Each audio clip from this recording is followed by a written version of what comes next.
Good evening. Tonight we are having some challenges with our sound system, so we're going to be passing around microphones, and I've got this microphone, so please bear with us. We're going to rise now for the Pledge of Allegiance and presentation of colors from the Acadiana High School Air Force JROTC, and followed by a moment of silence. And if you would, during your moment of silence, if you could have in your thoughts Miss Mary Washington, a long-time teacher in Lafayette Parish school system, 5th grade teacher, Prairie Elementary, and she was my 5th grade teacher. So she passed away about a week ago, so if you could have her in your thoughts. Thank you.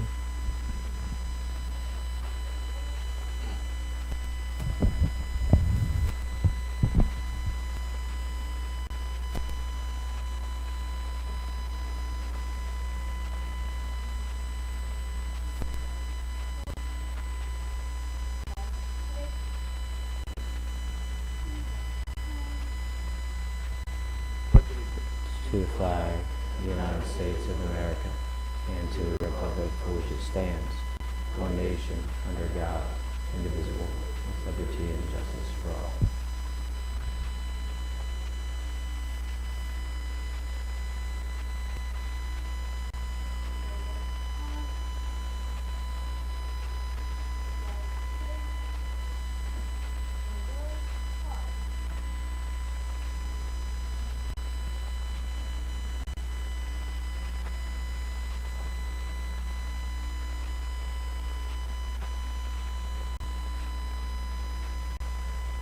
Thank you. Be seated.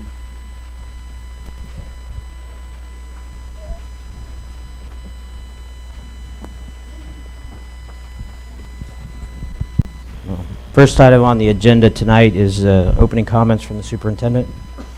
Thank you, Mr. Knezik. Congratulations goes out to our regional social studies winners, Eli Wilmore from Leo Judy's, Brett Frizzle from Woodvale Elementary, Phoebe Jennings from Woodvale, Abigail Richard from Prairie, Jasmine Larman from Evangeline, Zoe LeBlanc from Woodvale, Pierce Bofi, Aiden Choate, Elisa Gaspard from Milton Elementary, Sophie Chung and Avery Lyles from Woodvale, Madison McGee from LJ Alamon, and Brianna Olson from Broussard Middle. They are eligible to participate in the state competition this Saturday, April 14th. Best of luck to those kids.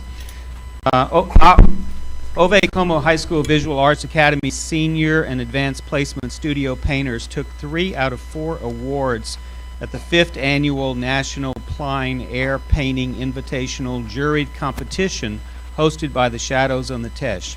These 3 AVAA students were awarded 1st, 2nd, and 4th places, competing against 60 Iberia Parish talented program students.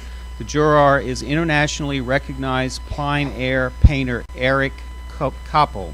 1st place went to Heaven Mikal, 12th grader. 2nd place, Heather Dupre, 12th grader. 4th place to Ashley Boudreau, also a 12th grader. Congratulations to Broadmoor Elementary School. They have been identified as one of Louisiana's top 100 elementary schools. The website Ed Navigator released its list of top 100 K-8 schools in Louisiana. We want to congratulate the students and faculty of Broadmoor Elementary School. Como High's robotics team, VEX Robotics, Team 6730, and first FTC Robotics Team 11200 qualified for state in the 2018 championship and advanced to the quarterfinals. Como High School placed 3rd in the underwater robotics tower event at the 2018 USM Sea Perch Regional Challenge held at the University of Southern Mississippi, hosted by the College of Science and Technology on the 17th. The team consisted of Kennedy Abshar, Tate Lalou, Gabriel Callahan, Reagan Rowe, and Carson King. Como High School also participated in the State Science and Engineering Fair held recently on March 21st at LSU. In the American Meteorological Society Award went to Ruth Adams and Coley Palmanoro. Society for In Vitro Biology Award went to Zachary Kurowski In animal sciences, those awards went to Forrest Green and Tanya Amato, 4th place, and Emily Lanny, honorable mention. In biomedical, Ryan Callahan placed honorable mention. In chemistry, Kiara Williams placed 3rd. In earth and environmental science, Ruth Adams placed honorable mention. In microbiology, Zach Kurowski placed honorable mention. In materials science, Tate Lalou and Noah Kurowski placed 4th, and in international science and engineering fair finalist will attend competition May 12 through 8, 2018. They are Ruth Adams and Zachary Kurowski. The first FRC robotics team, 3616, is comprised of students from Acadiana. They competed in 2 recent tournaments. The Rock City Regional Tournament in Little Rock, Arkansas. There were 55 teams, and the team 3616 placed 8th in that competition. They also participated in the Bayou Regional Tournament in Kenner, Louisiana. There were 55 teams, and again, this team placed 14th. In the Entrepreneurship Award sponsored by Kleiner, congratulations goes to Lisa Rainey, science teacher from Como High, for her support and supervision. Congratulations to Taylor Randall and Sharice Goodley, Academy of Business students at Acadiana High School, for winning the Junior Achievement Trust Your Crazy Ideas 2018 contest. This event was sponsored by Junior Achievement in partnership with the Breeze Dream Foundation and the Idea Village. The competition teaches entrepreneurial thinking to students and fine-tunes their business pitches before presenting at the culminating event during the New Orleans Entrepreneur Week. They won $10,000 scholarships. Taylor plans to attend ULM, and Sharice plans to attend Grambling University. Congratulations to Paula Guidry, one of our 5th grade teachers at Leo Judy's Elementary School. She was recognized by the Louisiana Farm Bureau as Ag in the Classroom Teacher of the Year for her school garden project. The Farm Bureau Ag in the Classroom program is designed to help students gain an awareness of the role agriculture plays in the economy and society. In Austin, Texas, on March 31st, Armand Mondo Duplantis, Lafayette High School senior and LSU signee, took 3rd with a personal record clearance of 19 feet 5 inches, breaking his junior world record pole vault of 19 feet 4 1/4 inches. Also, at the Lafayette Parish Championship, Mondo decided to skip the pole vaulting and competed in the long jump and the 100-meter dash. These are 2 events he had not competed in this year. So how did he do? The LSU signee won the parish championship in both events, leaping 22 feet 5 inches and sprinting a 10.69. He was 2/100ths of a second off the fastest time for the 100-meter dash at the parish championship. Congratulations to Mondo Duplantis, and thank you for representing Lafayette Parish Schools. Congratulations goes out to Ridge Elementary School's teacher, Kyrie Bradford, for being selected as a 2019 Teacher of the Year semifinalist. She will join all semifinalists and finalists in Baton Rouge in July for the 12th Annual Cecil Picard Educator Excellence Awards Gala.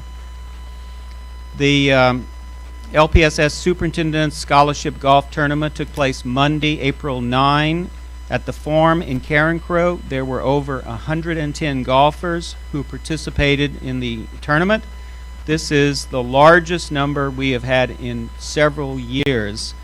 Thanks to LPSS partnerships, local businesses, and vendors, over $48,000 was raised for student scholarships. This doubles the amount collected the previous year. Because of our community's generosity, we will be awarding more scholarships and larger scholarships than originally planned. We also had 6 high school teams competing in the tournament for a special trophy and plaque. Congratulations to the adult team from Acadiana High School for winning first place. And that concludes my remarks. Thank you, Dr. Aguilar. Next item on the agenda, 1.4, is a presentation of a commemorative plaque to GT Linden Elementary. Recognition and appreciation to the family of Mr. Romaine Green. Mr. John Broussard is going to do that presentation on our behalf.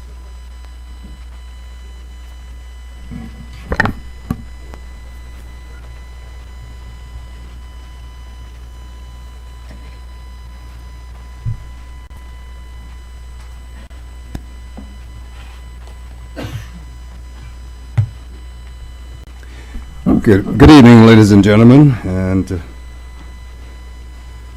Dr. Aguillard, Superintendent. Thank you, Dr. Aguillard, for allowing us to make this presentation. This presentation is to honor the memory of our grandfather for his contribution to educational school system here in Lafayette Parish. Romaine Green, in 1920, founded Lawn Plantation School. Romaine Green spearheaded a meeting with the Lafayette Parish school system for establishing a school for colored children in the Lawn Plantation community. The school existed until 1959. In 1959 and 60 school year,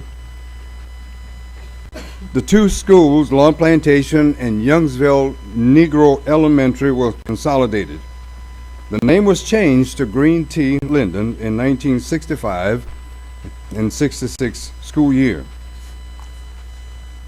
The school was named in honor of Lawn Plantation school visionary and founder, Romaine Green. We are here not only to honor the memory of our grandfather and father, but is to present a plaque that will display, and below the picture with an inscription displaying his vision for educating children of all races. A special thanks goes to Melva Perry, Dorothy Neasy of the Superintendent Office. Also, I want to pay a special thanks to the committee, and the committee that worked on this, first cousins, Gerard Green, Kennedy Green, and Charles Green.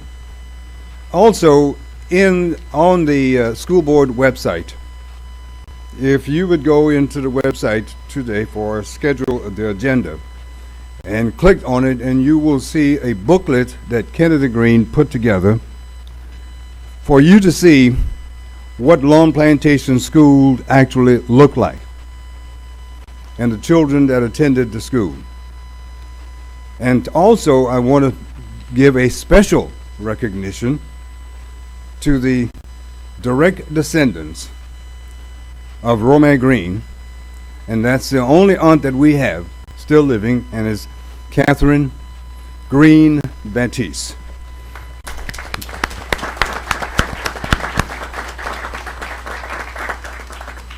It's certainly an honor, and thank you, school board members, and Ms. Dawn Morris. Also, thank you for your effort and your support.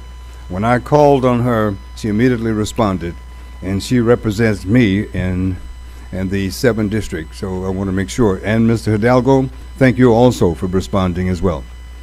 Thank you very much.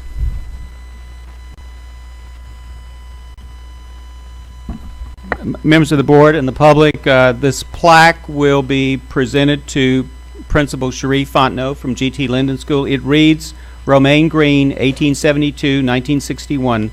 This great humanitarian created opportunities for disadvantaged citizens of Lafayette Parish. In 1920, he spearheaded the effort to raise the funds to establish Lawn Plantation Elementary School, which was consolidated with Youngsville Negro Elementary School in 1959 and eventually became Green T. Linden Elementary School.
All right, thank you. Next item on the agenda, 1.5, is the presentation on Gear Up.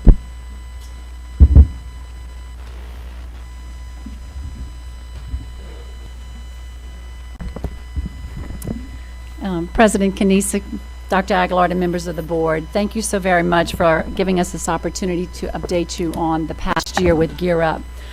Joining me tonight is Dana McIntyre. She is a college and career coach with Gear Up, and Mr. Dave Will. He is with EduShift, and he serves as our external evaluator.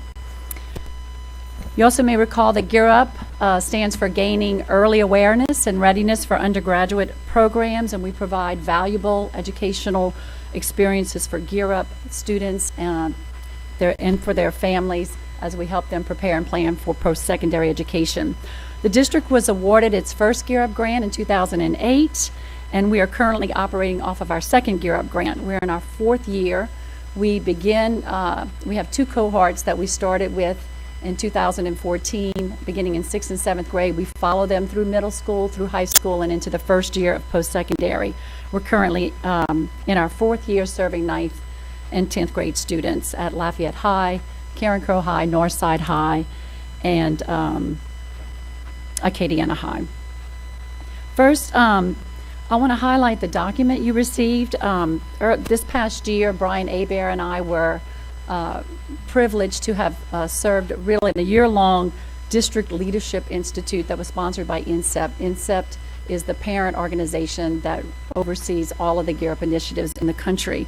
And with that institute, it gave us an opportunity to put the document that you're looking at together as we work together with the goals that we have for Gear Up are aligned very closely with the goals that that the district has in terms of the accountability system in high school, where we're measured on strength of the diploma, the ACT, and high school graduation rates.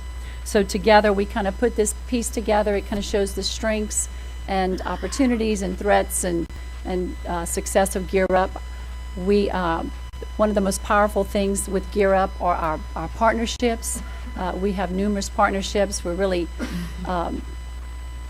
responsible for matching every dollar we receive from the federal government with an in-kind match, and so it's important that we have partnerships, but our partnerships allow us to provide services and support to the district after Gear Up runs through the district.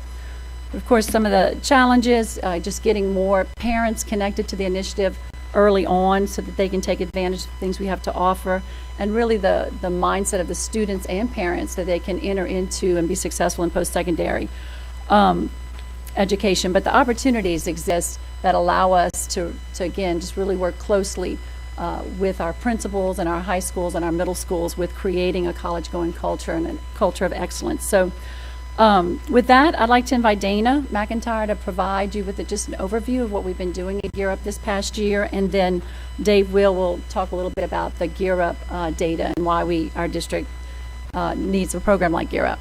So, Dana?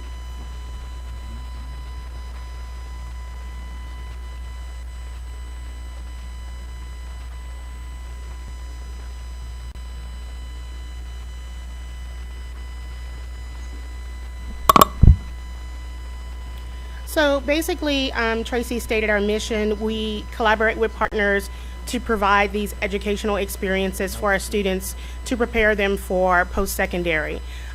What we want to do, when we explain Gear Up, what Gear Up is, it's a college access grant, okay? We're basically trying to get students more access to post-secondary. We want to increase that access so that we can raise aspirations.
sorry. This summer, we'll be visiting Alabama and Mississippi, and we'll be visiting several universities in those states.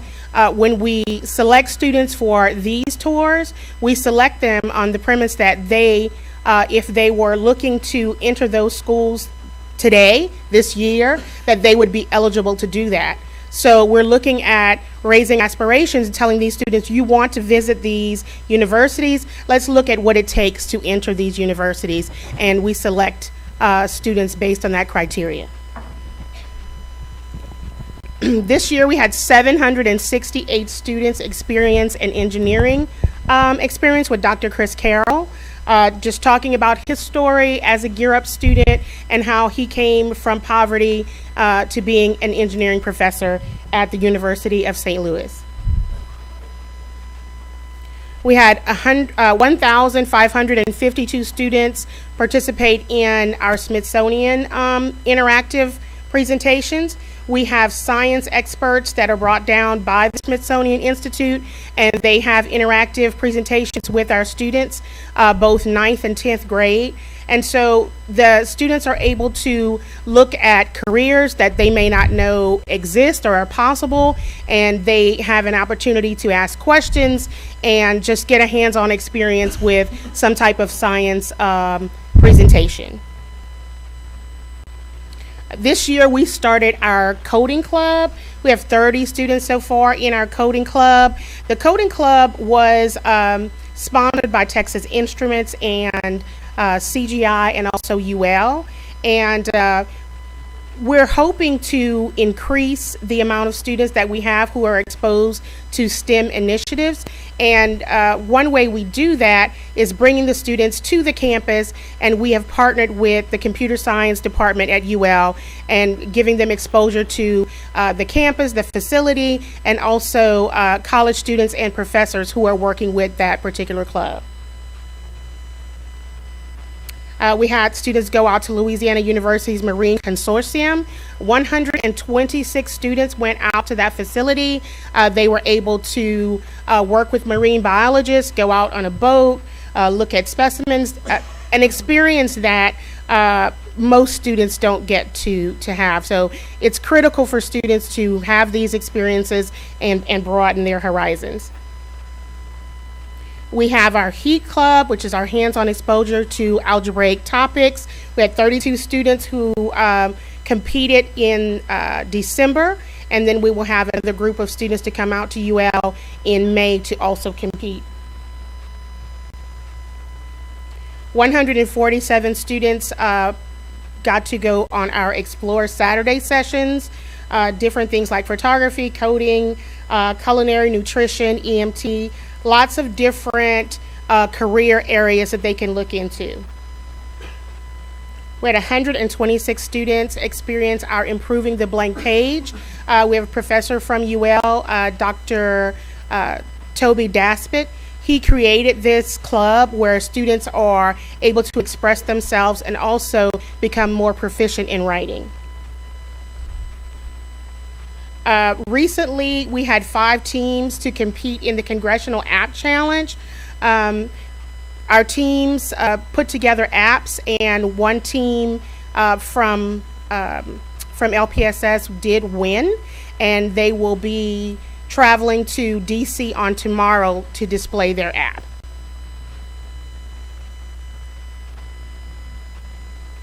We had the Champions Within that came to Karen Crow High, and they had a chance to meet with and talk to 600 students, giving them that experience, soft skills, talking about grit and what you need to move forward. And we also work with Mastery Prep. We're aligned with the district, bringing in Mastery Prep to work on ACT. We had an ACT Scholars course where we took 39 sophomores, and we put them through a 5 Saturday intense 9 to 3 sessions, and the students did test with the juniors on March 20th. So we're awaiting the results of that, but we hope to see a 3 to 4 point score increase for those students. We have a leadership group in each of our schools, and we had 158 students to participate in that. We have a national company that comes out, Seeds, and they are one of the companies that works with our national youth leadership group. And they came down 2 times this year, worked with our students, helped them to do some teamwork and work on leadership skills, and just really experience what it feels like what it looks like to be a leader, and how you do that without having to be loud, just modeling leadership. Okay. And that's all that I have for you, but I want everyone to know that these experiences that our students get from our first cohort, we talk to students who are now in school, graduating from different universities, and they always talk about those experiences. Those kids that came back and said, I was comfortable on the campus because I visited UL so much that I already felt like I was enrolled in the university. So we have to change the mindset of our students, and hopefully we feel like Gear Up is helping to do that. It's helping to allow students to have access to the university and the post-secondary system, and knowing that they can move forward with enough hard work. And now I'm going to bring Will to the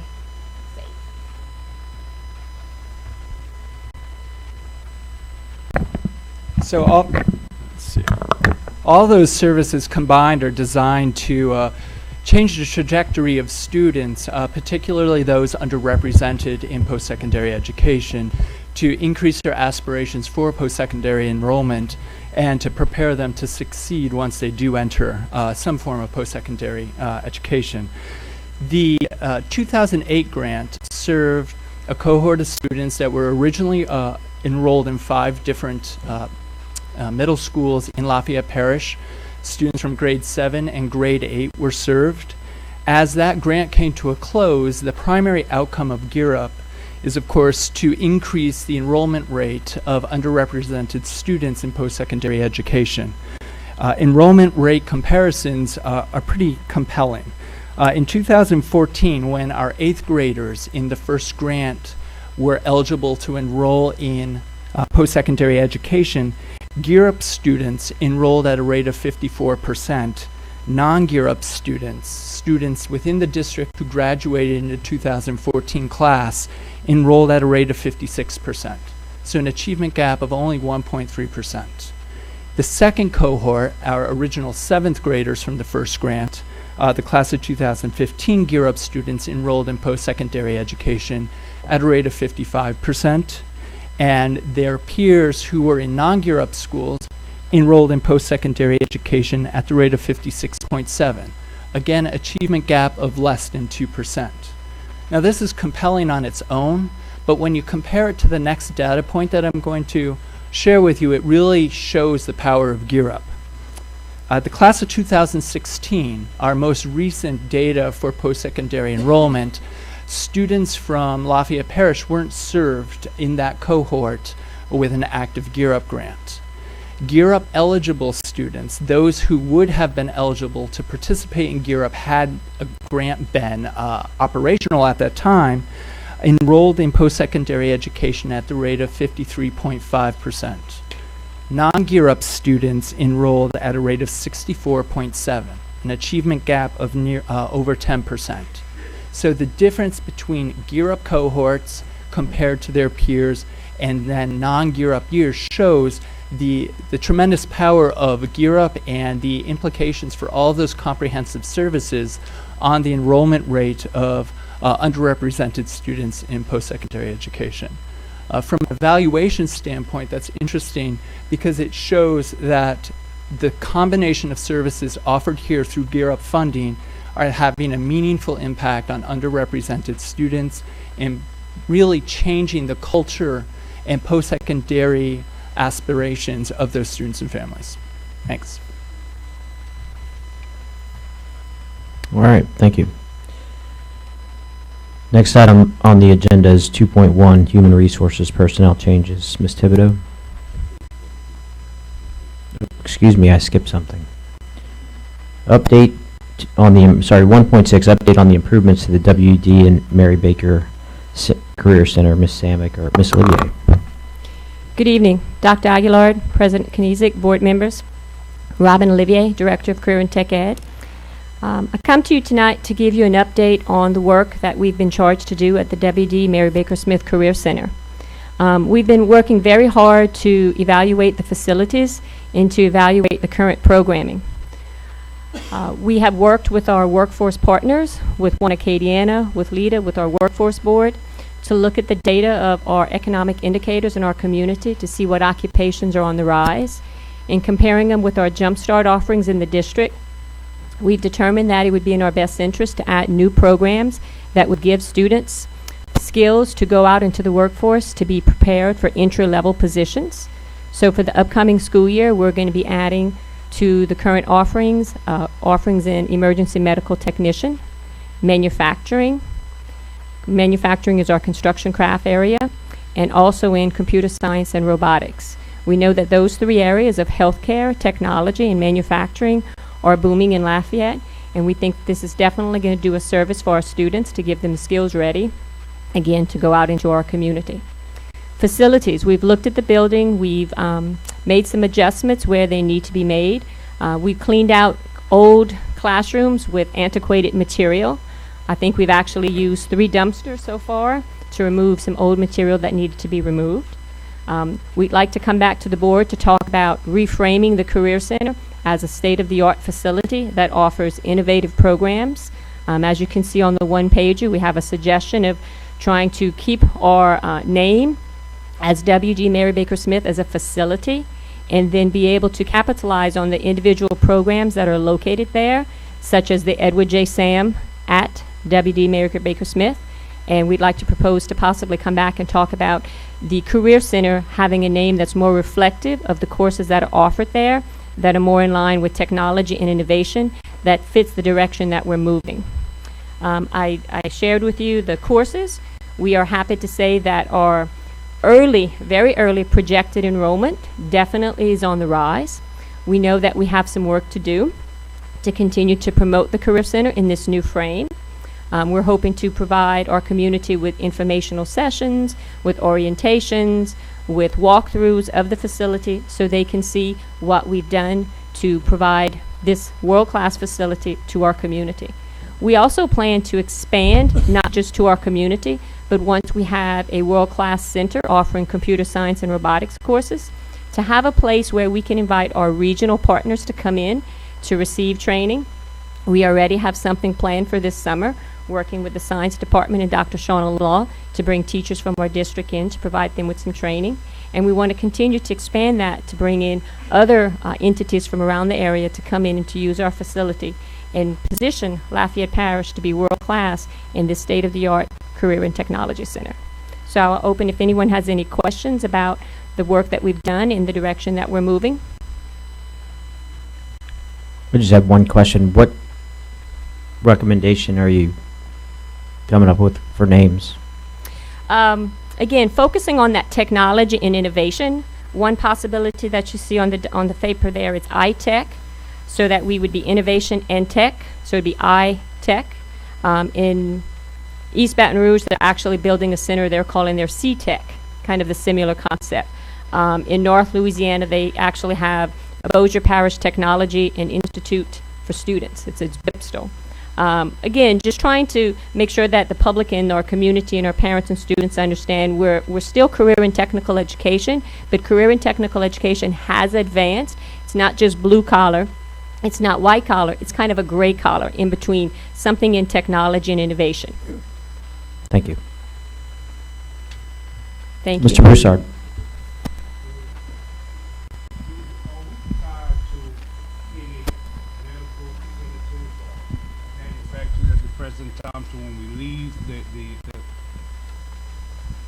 So when the students leave the Mary Baker Smith facilities, they can pretty much walk into the next step. Currently, our students, we have a CNA program. We want to add EMT next year. Year after that, we're going to be adding patient care. And let me just also deviate for a minute to say that in year 2 and 3, we're also going to be adding more technology and cybersecurity. That's another hot area. So our collaboration with our nursing homes, we do take our students to the nursing homes to participate in practicals, and several of those students do gain jobs at those facilities once they are of the appropriate age. So we do have a relationship with the 2 local nursing homes. All right, no other questions. Thank you. Next item on the agenda is Mr. President, Oh, Ms. Morris. I'd like to make a motion that the board go into executive session to discuss the Pat Cooper litigation. All right, we have a motion on the floor and a second to go into executive session. Do we have any public comment on that motion? No. This is to add the item to the agenda? No, this is the Pat Cooper litigation. Oh, So your I'm motion sorry? is to add the item to the to agenda? add the item to the agenda. Okay, we have a motion to add an item to the agenda to go So- into executive session. So the vote will be to add the item to the agenda. I'm sorry. Do we have to specify the item? Right. Right. So it's Okay. specified. So the motion is to add, correct me if I'm wrong, add the item of going into executive session to discuss the Right. Pat Cooper litigation. If that's how y'all want it worded, then that's my motion. All right. And we have a second by Mr. Latchley. All right, do we have any public comment on that motion to add an item to the agenda for us to go into executive session? Any board member comment?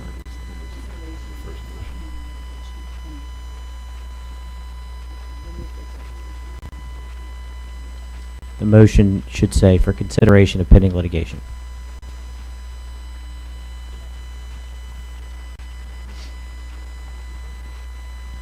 Any board member comments?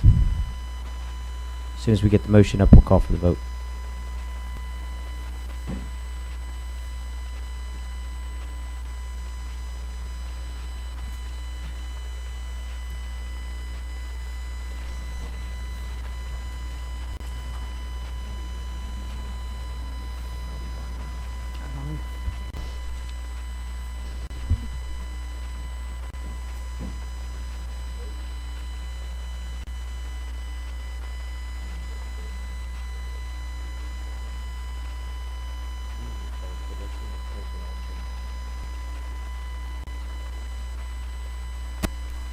So are we just waiting to vote on the motion? Are we waiting to vote on the motion to add it?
just to remind our board members, in order to add this to the agenda, we need a unanimous vote.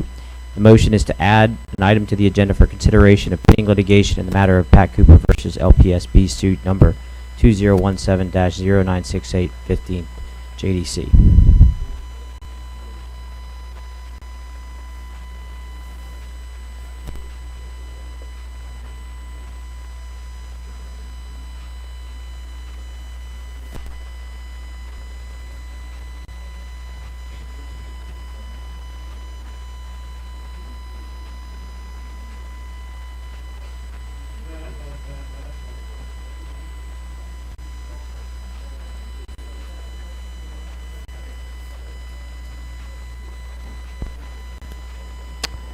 Nine zero, motion carries. This item is added to the agenda.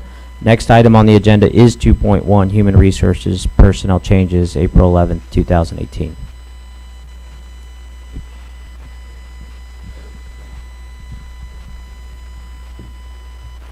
Mr. Knies, we have no introductions tonight.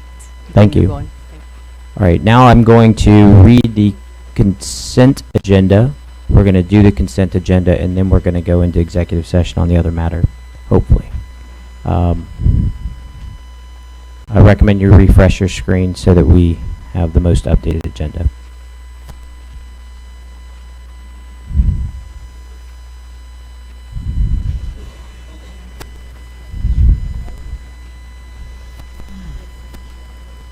All right, I'm going to go ahead and start reading off the consent agenda. 3.1, academics approval to amend the 2017-2018 Lafayette Parish pupil progression plan to reflect a change regarding foreign language proficiency exam.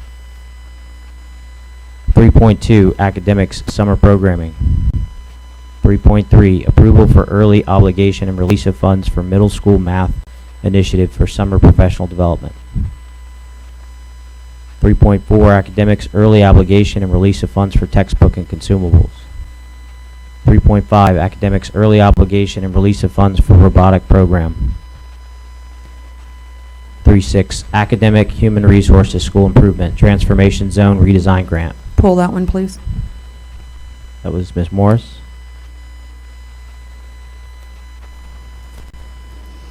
Next item, 3.7, administration spot rezone Lafayette High to Acadiana High. Pull that one, please. 3.8, facilities approval of bids for Judy's Middle School roof replacement. 3.9, facilities approval of bids for BO Elementary School. 3.10, facilities approval of quotes for Como High School portable building, re-roofing. 3.11, facilities budget revision to 2016 bond construction fund for HVAC gymnasium. 3.12, finance sales tax collection report for February 2018. 3.13, finance approved proposal recommendation RFP number 6218, printing and binding Eureka math materials. 3.14, finance approval proposal recommendation RFP number 6318, speech and language therapy services. Yes, sir. Must change items on the agenda. Pull 3.13. That is the proposal recommendation for the printing and binding of Eureka math? Yes, sir.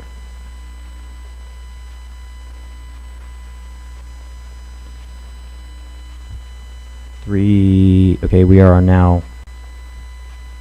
I read 3.14. Now we're on 3.15. Grant fund summary, February 2018. 3.16, listing of bids approved to be advertised by the superintendent. 3.17, sales tax collection report for March 2018. 3.18, budget to actual reports March 2018. Oops. Let's see. 3.19, approval bid award elementary and middle school robotics 3D printer bid number 6118. 3.20, 2017-2018 third quarter budget revisions for applicable funds. 3.21, approval committee recommendation RFQ number 6418, comprehensive safety assessment of LPSS school and office sites.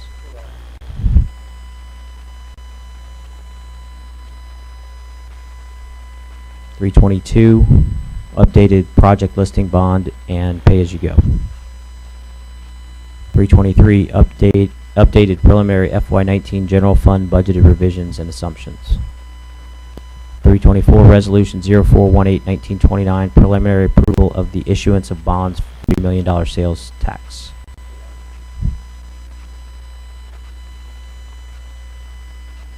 $325, classroom teacher and immersion, sorry, just jumped on me. Classroom teacher and immersion classroom teacher job description modification. I'd like to pull that one. 326, staff allocation formulas and guidelines booklet 2018-2019. I would like to pull that one as well. 327, auction of surplus equipment and supplies.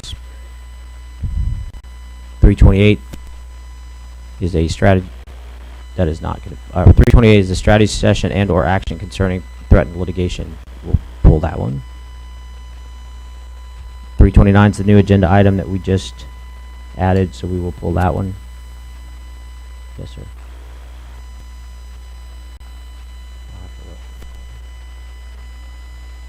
330, superintendent approval of minutes.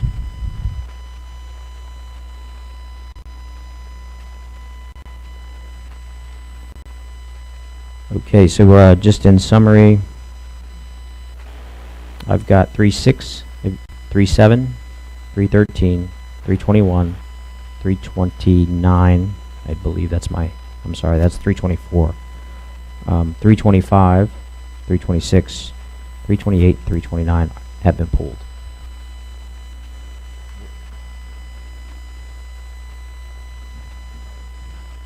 All right.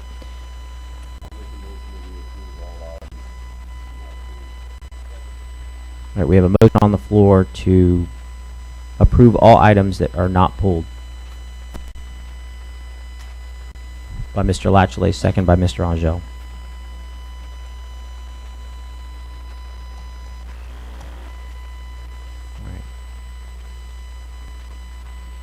At this point, I'd like to open it up to public comment. So if anybody in the audience has any comment that you would like to make on any of the items that we did not list as pulled, this would be the time to speak on behalf of those items. Yes, sir.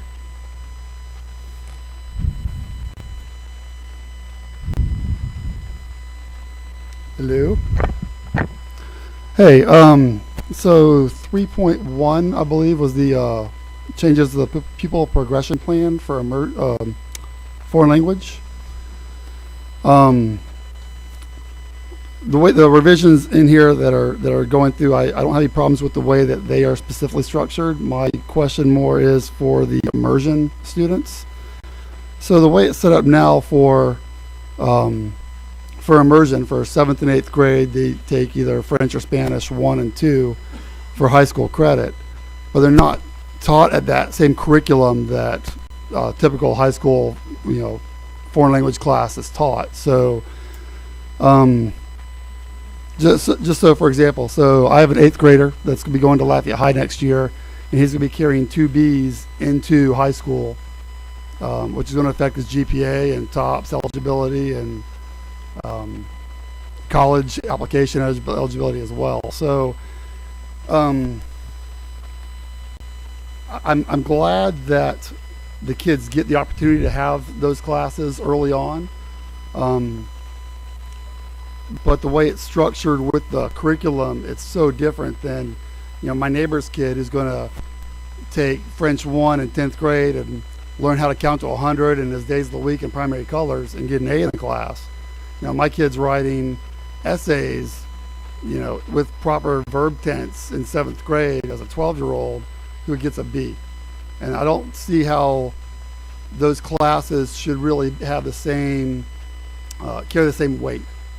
Maybe they can move the immersion classes to honors classes or give them a different grading scale, something to make it a little bit more equal. I mean, I don't want them to dumb down the class that they're learning already. I like that the teacher challenges them in 7th and 8th grade, but the fact that they're teaching such a different curriculum, I just think something needs to be changed about that.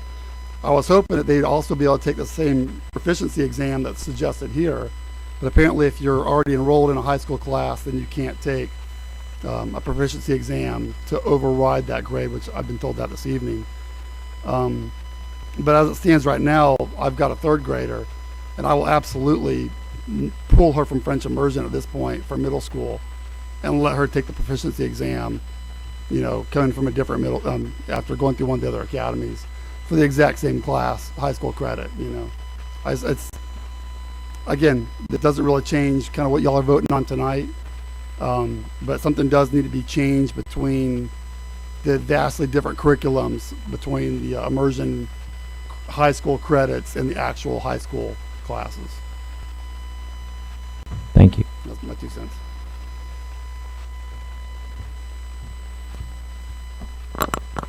Good evening. Yes, ma'am.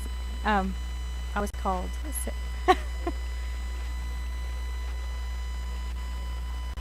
Oh, did you have any questions for me, Mr. Hoyt? No, okay. All right. Is there any other public comment on the consent agenda items? Any board member comment on the consent agenda items?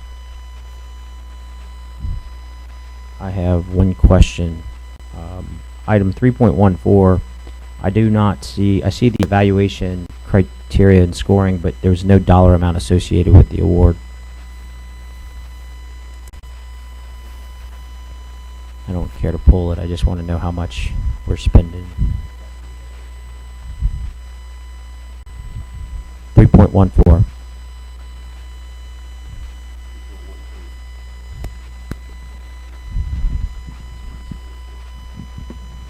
Mr. Knezik, when this was first placed on the agenda, the recommendation was not to exceed $175,000.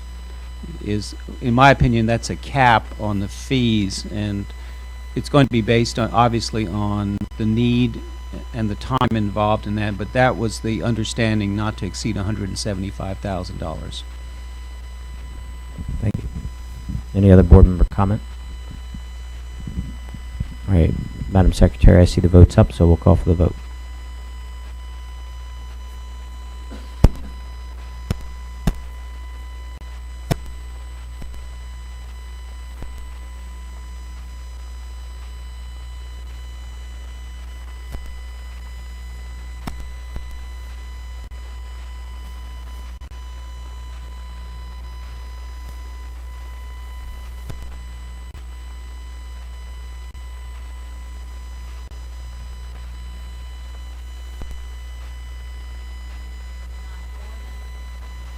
Thank you. I'm going to move up item 329, the new agenda item,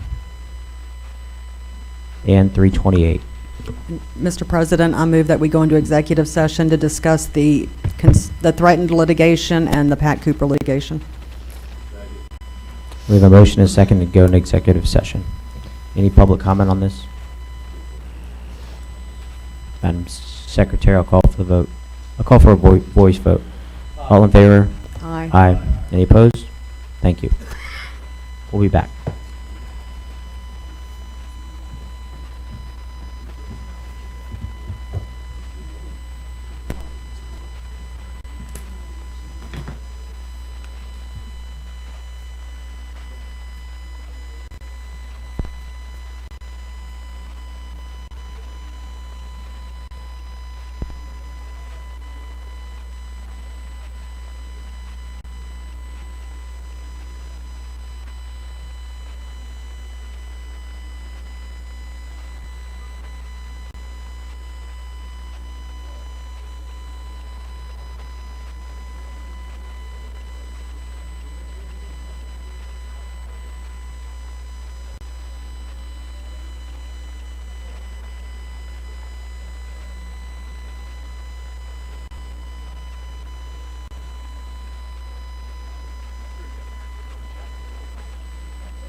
Fellow board members, I'd like to entertain a motion to go back into regular session. We have a motion by Ms. Morris, a second by Ms. Morrison to go back into regular session. All in favor? Aye. Any opposed? We are back in regular session. Mr. President, Yes, sir. got a couple of motions separately for agenda item 3.29. First one, I move that the board not waive attorney-client privilege regarding former board counsel. Thank you. We have a motion by Mr. Hidalgo, a second by Mr. Angel, that the board not waive attorney-client privilege for our former counsel. Do we have any public comment on this item? Any board member comment? Madam Secretary, I'll call for the vote.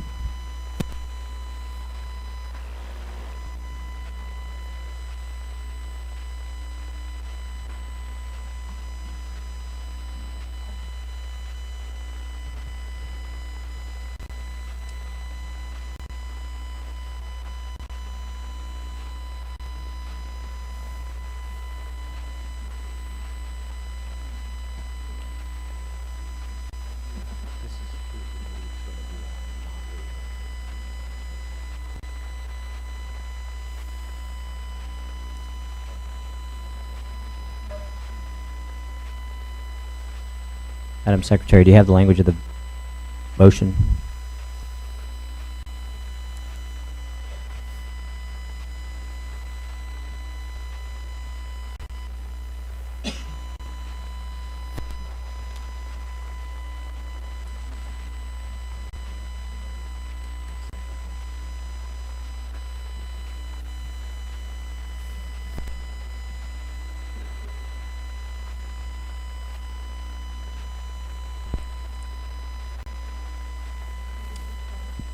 Yes.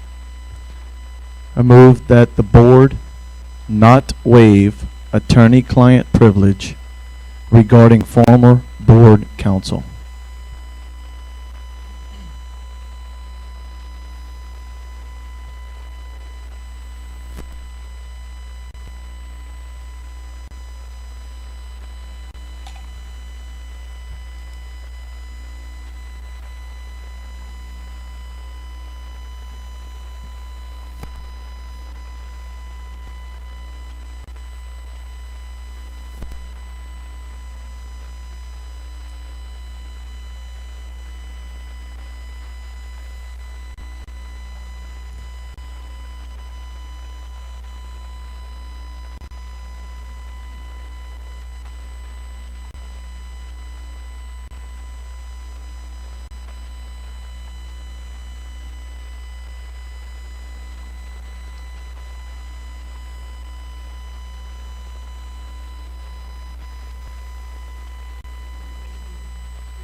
That's correct. That motion is correct.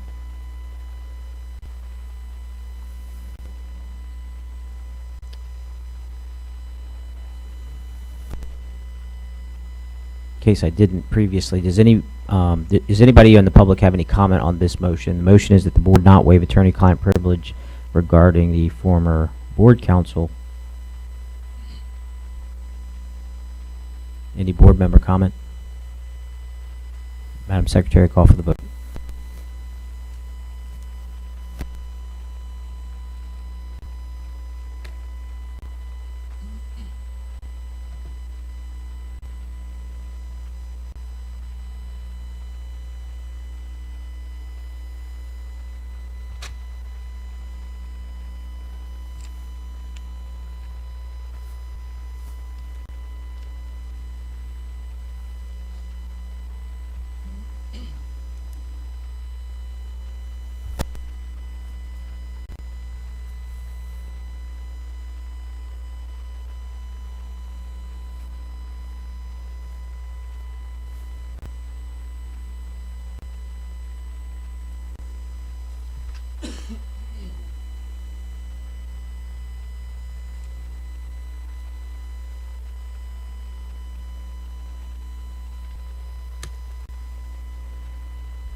Motion carries. Mr. President, I have a second motion that I'd like to offer for agenda item 3.29.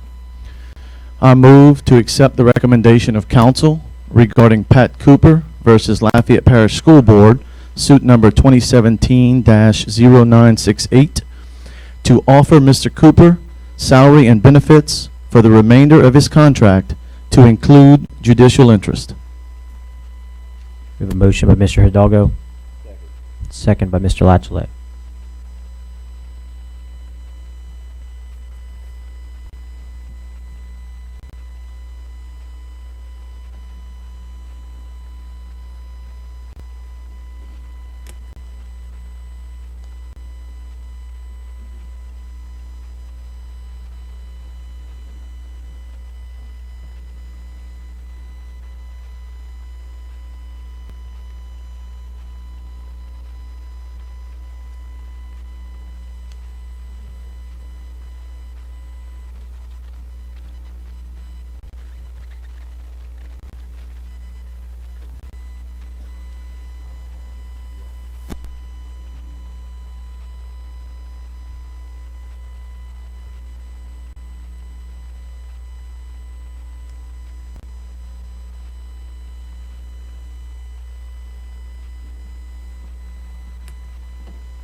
Mr. Latchley.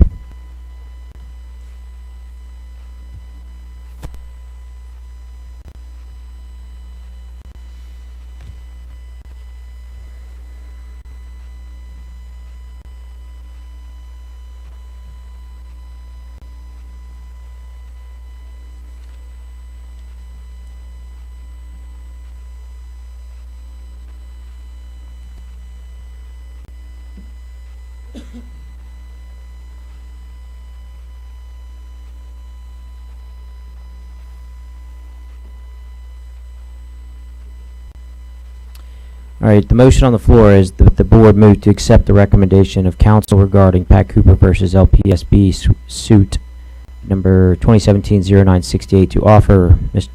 Cooper salary and benefits for the remainder of his contract to include judicial interest.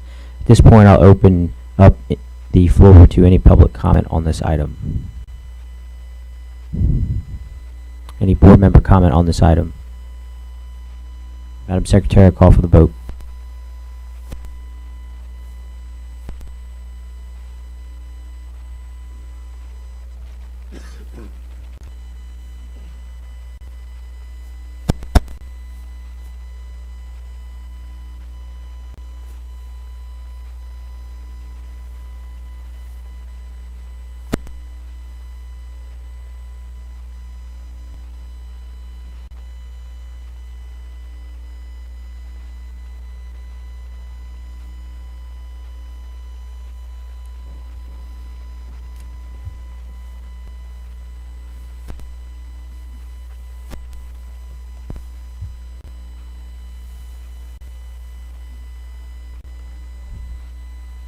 All right, motion carries. I'm going to go a little out of order for the next couple items. The next item we will discuss is 324, Resolution 0418-1929, preliminary approval of the issuance of bonds, $40 million sales tax. Need a motion.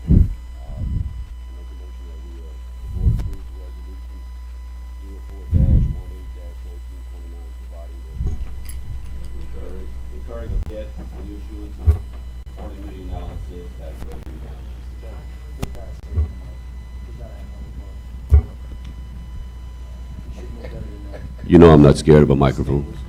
That the board approves Resolution 04-18-1929, providing for the incurring of debt and issuance of $40 million of sales tax revenue bonds. That was my voice of the Rams voice right there. Yeah. We have a motion by Mr. Latchley. Do we have a second on this motion? A second.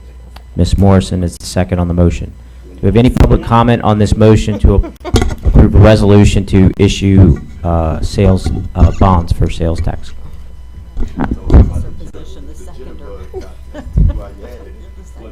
Any board member comment on this item? I did. Yes, I have a question. These bonds, is 40 million. How long is the longest? I mean, for how many years do we intend to bond out? What is the longest number of years we intend to go out? Can you step up to the microphone, sir? Thank you.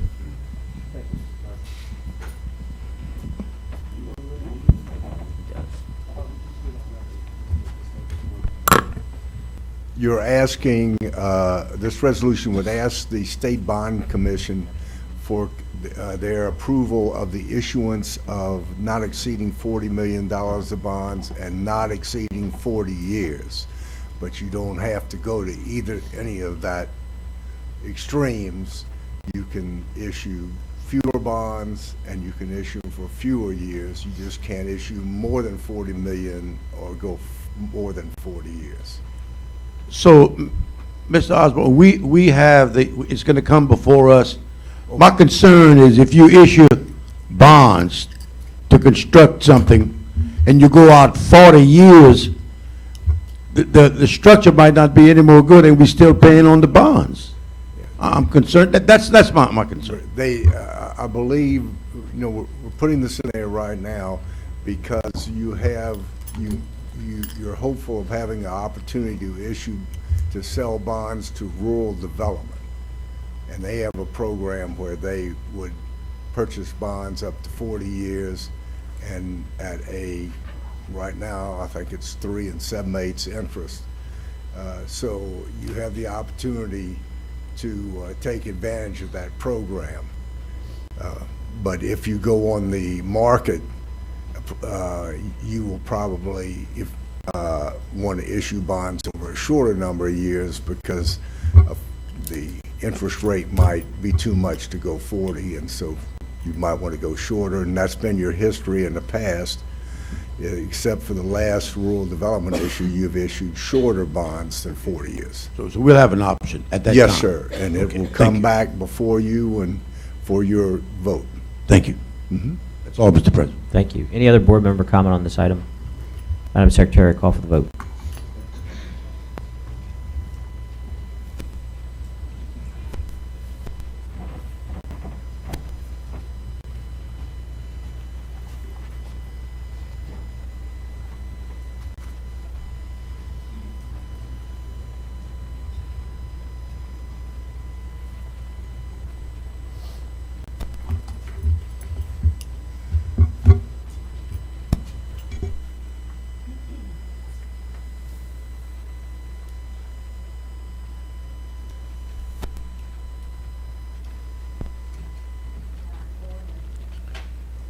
Thank you. Motion carries. The next item, we are going out of order again, is going to be item 3.7.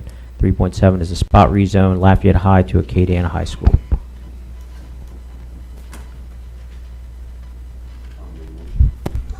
I make a motion that we approve the spot rezone from Lafayette High to Acadiana High.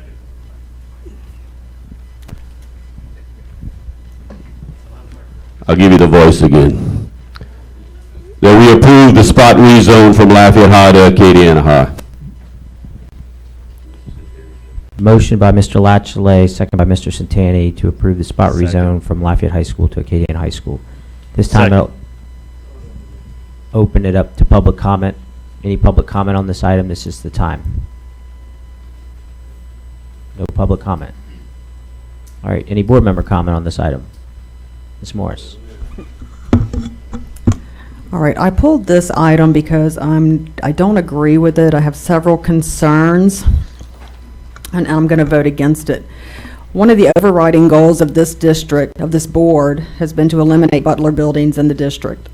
And so when we do that, we have to look at the physical capacity of the schools, which means the physical school, not the rooms or classroom seats in the Butler buildings.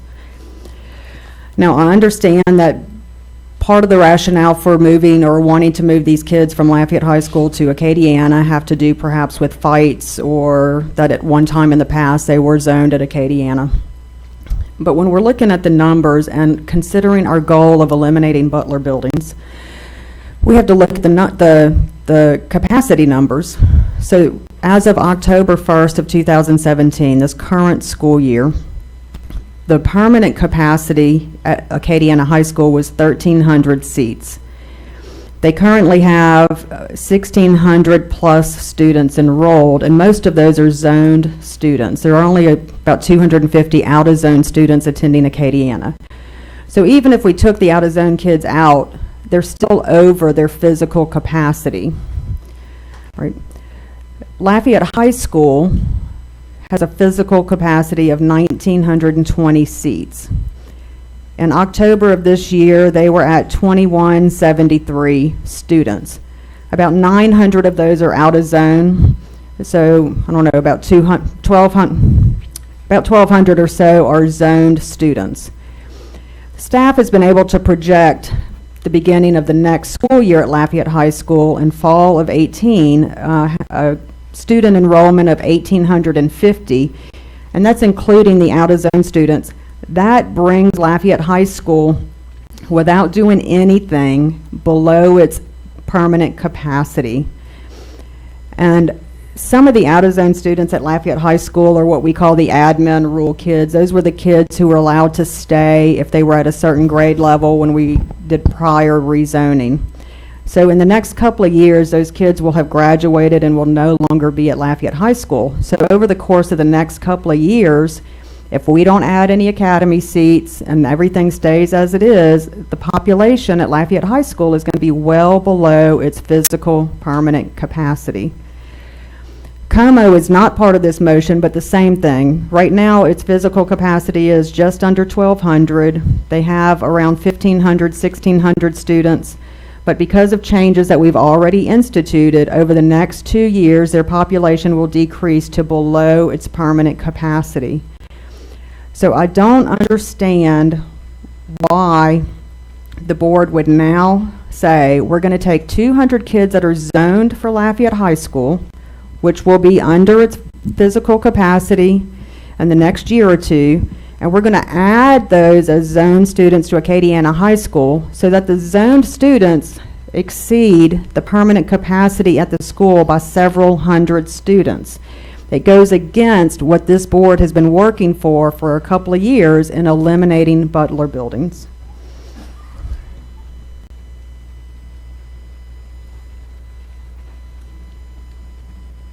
Any other board member comment on this item? Mr. Hidalgo?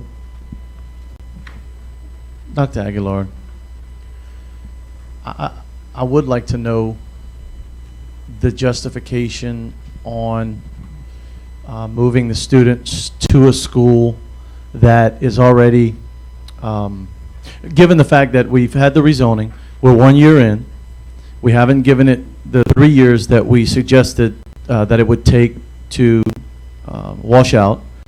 So I'd like justification on moving students from what's arguably an overcrowded school to another overcrowded school when there is a school not too much farther, and I'm looking for the map, that is way under capacity, north side. Could you help me on that? Yes, sir. I mentioned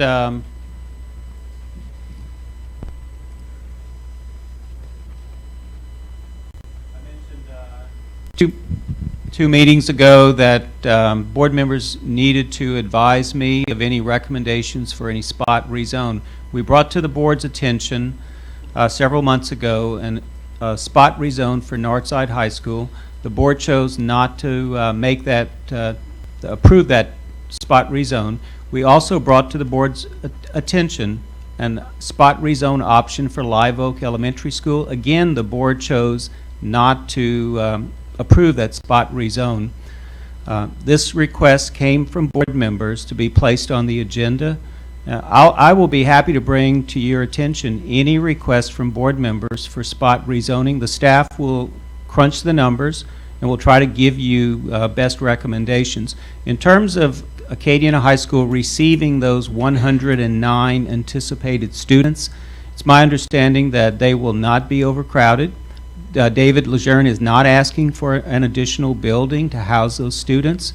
Lafayette High will in turn be able to remove at least 2 additional temporary buildings. That would be 4 classrooms. We would be reducing the number of temporary buildings in the district, something we're very interested in. Now, in terms of downstream from this action by the board, this board or future boards will likely continue to see the need for spot rezoning. As Dawn Morris correctly alluded to, Southside High School will in 2 years be at about 1,200 students. Como High School will also be slightly under 1,200 students. Lafayette High's enrollment will be very dynamic over the next 2, perhaps 3 years. Northside High has 640 students. There may be other attempts in the future for spot rezoning. It's something that this board needs to become accustomed to as we see the demographics in the district shift. So the history of the few spot rezones that have been brought back to the board is that the board has not approved them. And I guess I could understand instituting a spot rezone 1 year into a major rezone if we were taking students from a school that's pretty heavily populated and sending them to another school that's underutilized, especially, isn't this spot rezone closer to Northside, or am I incorrect?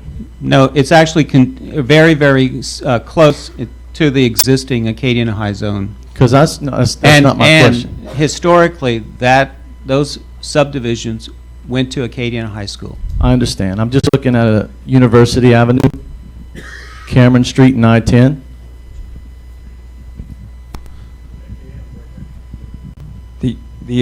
On University at Cameron? That's the eastern border of it, yes, sir.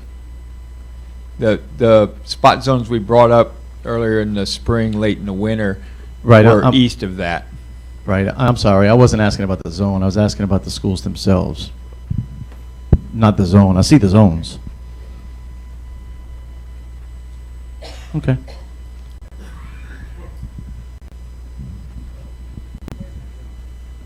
Ms. Morris. So, Dr. Aguilard, why is it that we're looking first at rezoning, moving kids that are zoned to schools, rather than looking at other options like moving academies, freezing academy entrance? My concern, among many, is that we are moving zoned kids to accommodate or to give some kind of preference to out-of-zone kids at these various schools. So obviously when the new elementary opens, we'll have to rezone because we've got a brand new school with no students. But, I mean, what is the rationale for this particular rezoning, knowing that in the next year or 2, Lafayette High School will not be overcrowded, just based on its physical space? So what is the rationale? Why are we doing this? It's something that board members asked to look at spot rezoning. We have discussed several times now moving programs, delaying programs, in the case of Northside High School, canceling programs that were set to be in place. I have heard discussions about why don't we, as an idea, why don't we freeze schools of choice, form academy enrollment numbers for out-of-zone students.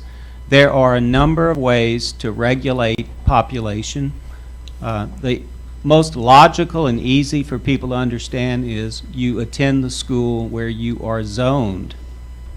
And so it absolutely makes sense to me that the request in this case makes sense for that, those subdivisions. They had been accustomed to attending Acadiana High School. The request is coming to send those students back. I see this as an option for the district, particularly as it relates to Lafayette High School and the number of temporary buildings there.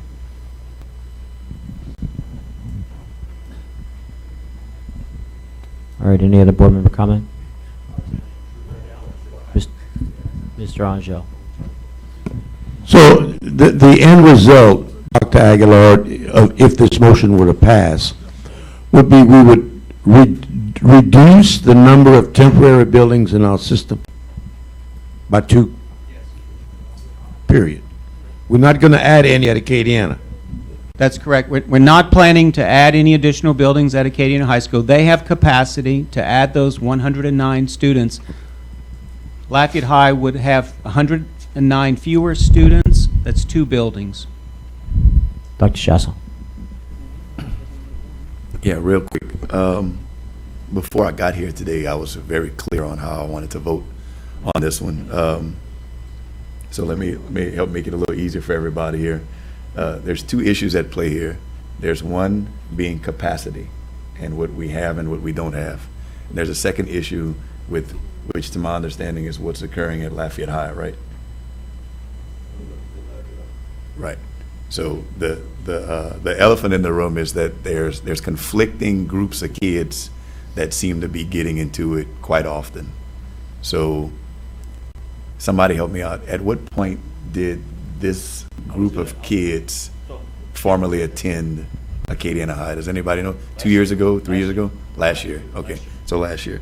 So, for the last 40, I got you.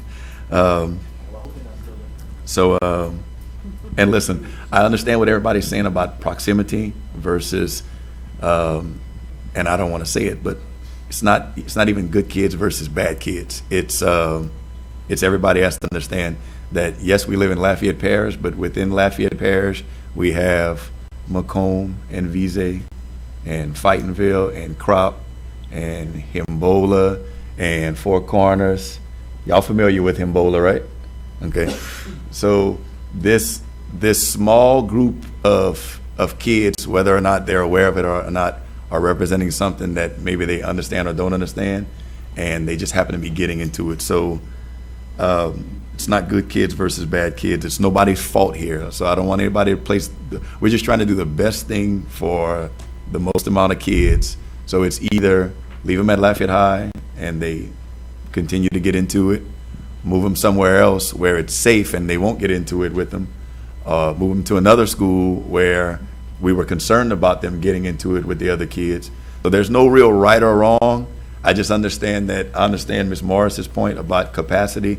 It truly makes sense. It convinced me as of, I don't know what time we spoke this afternoon, it convinced me, like, that makes no sense to move them. But then at the same time, if we've got to move them somewhere, we need to go ahead and move them somewhere. And I'm still confused as to how I'm going to end up voting, but I want everyone to understand the arguments that are taking place here. It's not good versus bad. It's just proximity of kids, where they're at. So Coach Fruge can stop reporting to Lafayette High. I just hope everybody just votes what they think is the right thing to do. All right. Any other board member comment? Mr. Santani.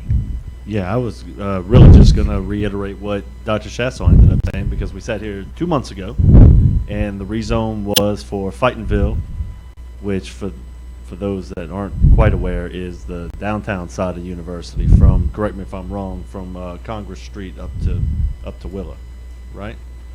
I got that right. We were going to rezone them from Lafayette High to North Side for the discipline issue, and I would point out that Dr. Shassel and Mr. Broussard brought up that you're not really going to be solving anything, because those kids, not only do they fight with the Azalea Park kids, they fight with the Macomb and Vise kids. And so we came to the conclusion that night as a board that sending those kids to North Side was not going to be the right answer. And so what ends up happening is we have 3 groups of kids that obviously, for discipline reasons, cannot go to school together, because the discipline cases at Lafayette High have been on the rise this year after the rezone. And so when one of my high schools has a problem with the zoning, I try to respond and see if we can solve the problem. And this is one of the problems. And Mr. Lejeune, to his eternal credit, said that that was an area that Acadiana High has traditionally had for the last 40 years. He'd love to have the kids back. He has room for them. Let's try and do what's best for the children. And I think best for the children is putting them in an environment where the discipline cases are not going to be so high as they are at Lafayette High or at Northside as we discussed 2 months ago. So, Mr. Broussard. You know, it is a shame that we, speaking in rezoning, kids are sending students to other schools because of discipline reasons. You know, it's a shame that we got to have that conversation, and we are going to put a Band-Aid on a problem that's occurring instead of we trying to fix it. I understand the rezoning because, like many of them said, kids in that area have been going to Acadiana for the last 40 years, and they're comfortable with their setting. And for whatever reason, territorial lines or whatever reason they don't get along, I think that's something that we should start looking into it if we are going to do a total rezoning, redistricting, spot zoning. We got to solve the problem that's causing us this problem. Dr. Chasson. Quick question. Someone asked me to ask, has Acadiana High made any requests for Butler buildings recently? No. And it was a special one for ROTC if they were requesting, as if they didn't have enough room there, so they're requesting room. No, not to your knowledge. Okay. All right. Madam Secretary, I'll call for the vote. Hold on. Mr. Latchley. The only thing I have to say is when this came up, I want to put on the record that, first of all, when we did the rezone, I got a lot of calls from these parents in this area to please fight to keep these children at Acadiana. You can go back on any meeting in the rezoning and look, I personally did not move one line. I went with what our demographer said. I stuck to the rezoning. I took hits good and bad. I let these kids be moved. The request was made for these children to come back to Acadiana, to come home where they belong, to come home where they wanted. We would gladly accept them back home. They never should have left, but I did not vote to move a line when we did the redistricting. Hindsight's 20/20. I should have fought to keep these children at Acadiana. I didn't. I apologize to these children and their parents. Let's make the vote. Hopefully my kids are coming home. All right. Madam Secretary, call for the vote. Fellow board members, the vote is up.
Seven for, one against. All right, motion carries. Next item will be item 3.6.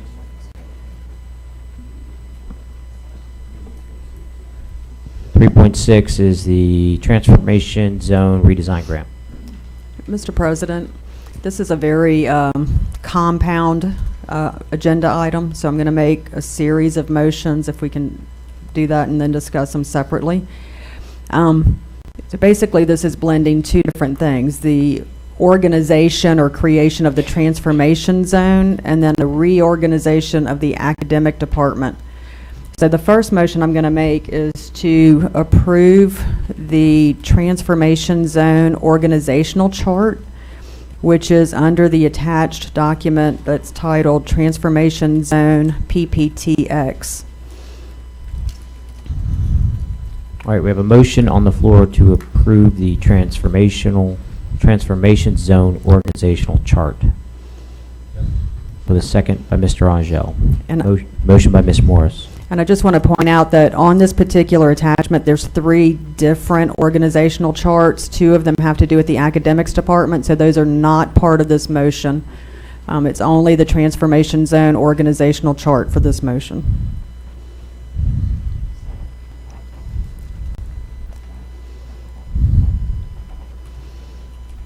So we have a motion and second on the, so the motion right now is for the approval of the transformation zone organizational chart. So at this point, I'll open it up for public comment. Any public comment on the org chart for the transformation zone? And can Ms. Trosclair come and tell us what the transformation zone is and what it's about and why we're doing it? She can.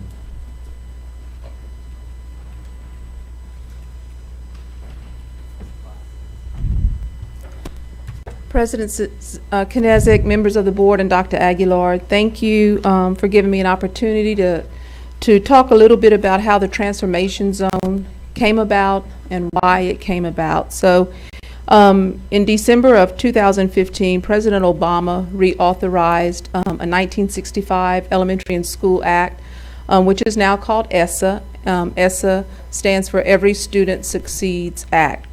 And this act or law requires states across the nation and districts within those states to focus on what is called persistently struggling schools. So the state of Louisiana had the task of identifying the lowest performing, 5% lowest performing schools in the state, as well as any high schools who have a graduation rate of 67% or less. So in Lafayette Parish, using that criteria, the state of Louisiana, LDOE, identified 7 schools in Lafayette Parish as being what they call CIR schools, Comprehensive Intervention Required. There are actually 3 levels of labels assigned to schools who have particular subgroups and different components that they need to look at and plan for improvement. One label is urgent intervention needed. Those are schools who have a D or F in particular subgroups within their entire school performance score. So for example, a school may have their ED subgroup, economically disadvantaged students, who on state assessments score a D or F. So those schools who have those subgroups that have scored a D or F for 1 year are considered urgent intervention needed schools. The next level or label is urgent intervention required. And to be labeled as an urgent intervention required school, those schools have subgroups who have scored a D or F for 2 years. The 7 schools designated in Lafayette Parish as comprehensive intervention required are considered persistently struggling. Those schools are schools who've had a D or F label as a school performance score, not just with particular subgroups. So the 7 schools in Lafayette Parish are Alice Boucher Elementary, J.W. Falk, Karen Crow Heights Elementary, N.P. Moss, Lafayette Middle School, Karen Crow High School, and Northside High School. So when we were notified that those are our CIR, Comprehensive Intervention Required schools, then some things are required to happen as a district. We are required, and we have submitted a plan of action for those schools, an evidence-based plan of action. High quality curriculum must be in place. High quality interim assessments. And when I say interim assessments, I mean those benchmark assessments where we test to see where students are at the beginning. We assess again at midterm, mid-year to see their progress toward mastery, and again at the end of the year. So we did, as a district, write a plan. It has to be approved by the state, and we also had the option of submitting a redesign grant. And we did that as well. We wrote a grant and submitted a grant as a district at the end of February.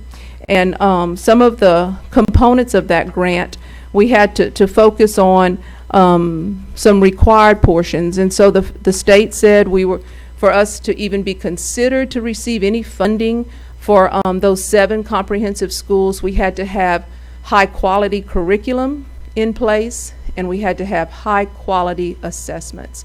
So in our 3 elementary schools, Boucher, Falk, and Heights, our application, we wrote to moving from journeys to ELA guidebooks. ELA guidebooks in grades 3 through 5 are considered a Tier 1 high quality curriculum. And in grades K to 2, we had to move from journeys into core knowledge, which is considered a Tier 1 high quality curriculum. The next piece that we wrote to is Tier 1 interim and diagnostic assessments. So in our redesigned schools, our zone schools, we were moving from NWEA to LEAP 360, which the state acknowledges as a high quality benchmark assessment. We wrote that we are creating a transformation zone where these schools have some autonomy to do some things differently to meet the requirements of the plan. We wrote to strengthen the capacity of teachers. We hope to do that through a TAP model. A TAP model is an intense teacher advancement program that allows us to support teachers through the use of master and mentor teachers on those campuses.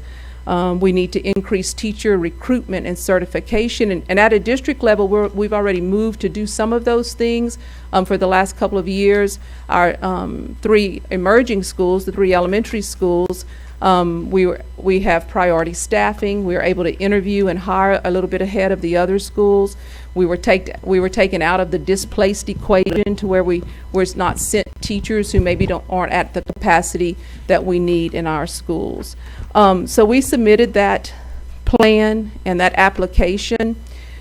We do not know yet. We were told by the state that we've submitted a very solid plan. So that's good feedback that we have on our application. We have a district level interview with the Louisiana Department of Education on April 24th. They will interview us about our plan and make sure that we have things in place to implement that plan if it is approved.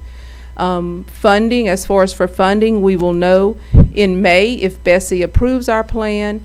We will know if we are awarded money. Late June, early July, monies would be released in July. Dr. Aguilar and I can't say definitely that we will receive funding. We feel that we will receive something based on the feedback and based on the fact that we did meet those first 2 required components of putting high quality curriculum in place in those schools and high quality assessments. So that's how the transformation department came about, and that's where we planned those things out of that ESSA requirement. That's not a choice. A district doesn't have a choice to say, well, we're not going to submit a plan of action. So that's a requirement, and we have done that. So that's where this reorganization has come, to be able to have additional resources. If you notice, when we get to right now you're just, I think, on the organizational chart, but a little bit later when we get to the budget sheet, you'll notice some shifting of district positions where there's additional support for us to be able to implement and then sustain some of the TAP model with some district coaches who've been moved over as master teachers into our schools. Thank you. I have a question for Okay. you. You mentioned the displaced teachers. Is that a current practice that you're not receiving displaced teachers? Correct. Great. Second question is, where on this 3rd slide, where are you in this organization chart? Are you the director or the officer? The officer. You're the officer. Ms. Okay, Stephanie so Reiners would be the director. So you report directly to the superintendent? Correct. Directly? Every day? Directly. Gotcha. Yes. Ms. Morris? Mr. Osclair, as part of the grant application, I think you indicated that one of the requirements will be that the school board will have to have what you called a Tier 1 curriculum. Correct. And is that just for the elementary or for all 7 schools? All 7 schools. Okay. And what do we currently have in place? Currently in the elementary schools, we have Journeys for ELA. Okay. We have Eureka for math. We are okay with Eureka because that is considered Tier 1. And in middle and high schools, we have Springboard, and that is considered high quality by the state as well. But I understand the Journeys curriculum that I think we approved the purchase of fairly recently for about $7 million. Is that right, Dr. Aguilar? $7 million? Ms. Morris, can we, I hate to cut you off, can we stick just to the org chart discussion right now, and then we'll talk about curriculum when we get to that next part? Yeah. Well, it's part of the organization, the creation of the zone, so I'm trying to understand the zone part. So, but we can move that. I'm trying to, yeah, I can hold it till we talk about the budget part, I guess. Thank you. Any other Okay. comments from the board on the org chart? Mr. Broussard?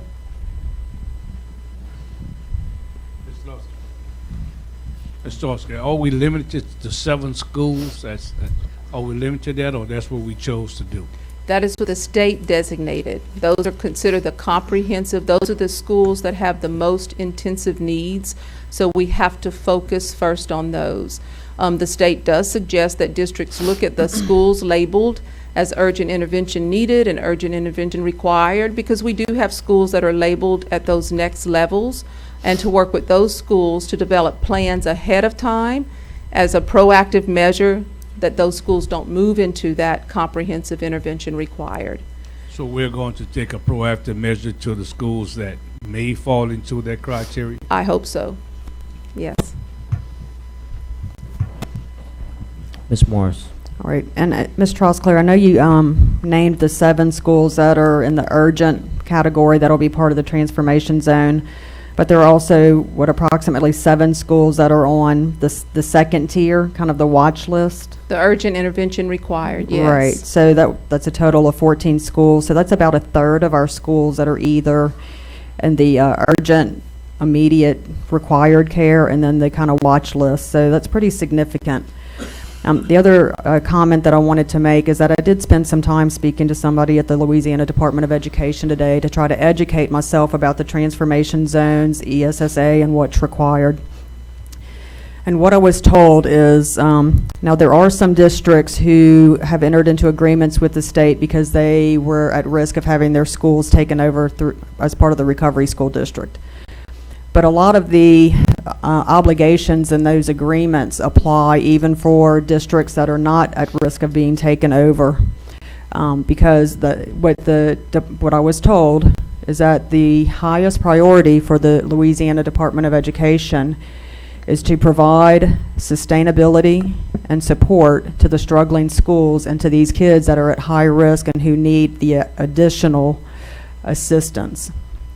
And so, for example, and again, Caddo Parish was one of the schools that was at risk of losing schools to the recovery school district. So in the written agreement, which would not necessarily be required of our school system, the state required a sustainability study, which was basically an analysis done in conjunction with the Department of the State Department to ensure that the school district was going to have sufficient funds to support all of the initiatives that were being put in place under the grant, under the ESSA plan, and everything to fully support the schools that are in that urgent category, the 7 schools that have been listed here.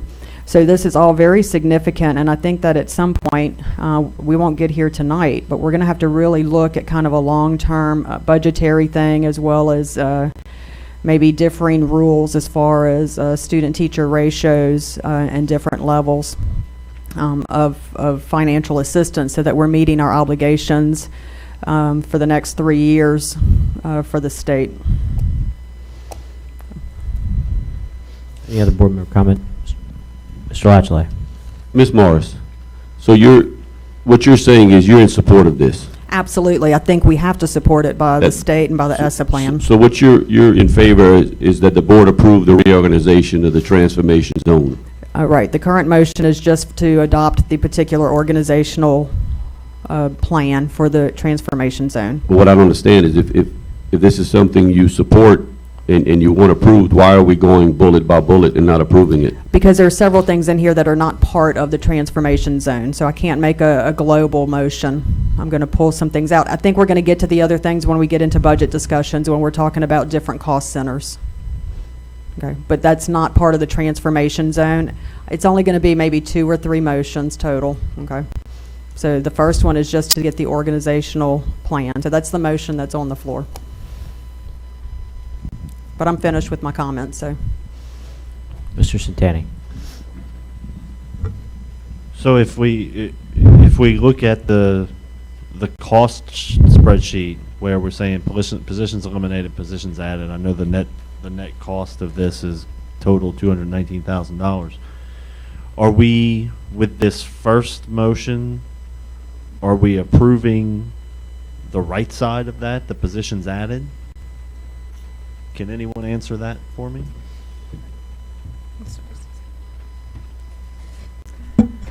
I'd like to just say what you're looking at. You're right, Mr. Centani. You would be voting on the positions added to just the transformation zone. On the next sheet, if you turn to the next sheet at the bottom, there's where we offset, and the reason we put it all together is because we needed to have an offset for the expensive. So as you go down the next sheet, you would see if you reorganize like we have it all structured, it would cost $100,000 to the general fund. It would be $37,000 for the federal funds, and then the grant would pay $82,000 if we received the grant, which we're planning to do. So the total cost is $219,000. So that's why we put it all together, so that we could show offsets for the expense.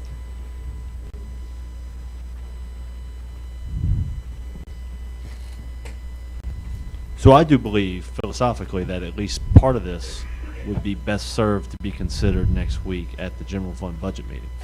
Not necessarily the concept or the reorganization, but almost certainly the decision on if we kind of took the academics portion of it, if you will, and I'm still not on the org chart, but on the reorg cost. If you took what was just not at the top of the transformation zone and put it off until next week, I think that would be an okay thing to do. And it might even be more appropriate for us to consider if we were going to add or lose a position to be considered in the context of every other position that we have in the general fund as well. It also seems like there's just a little, I don't know, it's a little too muddy in my mind on what exactly is moving into the transformation zone and what is going to be a part of the transformation zone but not necessarily in the, look, we got a transformation zone org chart and it's 3 pages long. Like, well, if you look It's on the the last sheet chart. you were looking on where it says academics, English instructional coach, you see the first one under those are academics, and the positions above are for the transformation zone. On where it says positions added, you see. Right, and that's what I'm saying. Like if we are going to approve something, and there may be some disagreement about what's going on here, then I think there could be broad agreement on the transformation zone itself, such as I guess if I'm going to look at the org chart now, if I keep switching on y'all, I apologize. And, but and Justin, if I can just interrupt 1 second. So the organizational zone that the motion is for is just the 3rd page. It's only that part and not the first 2 pages, which have to do with the academics department and not the transformation zone department.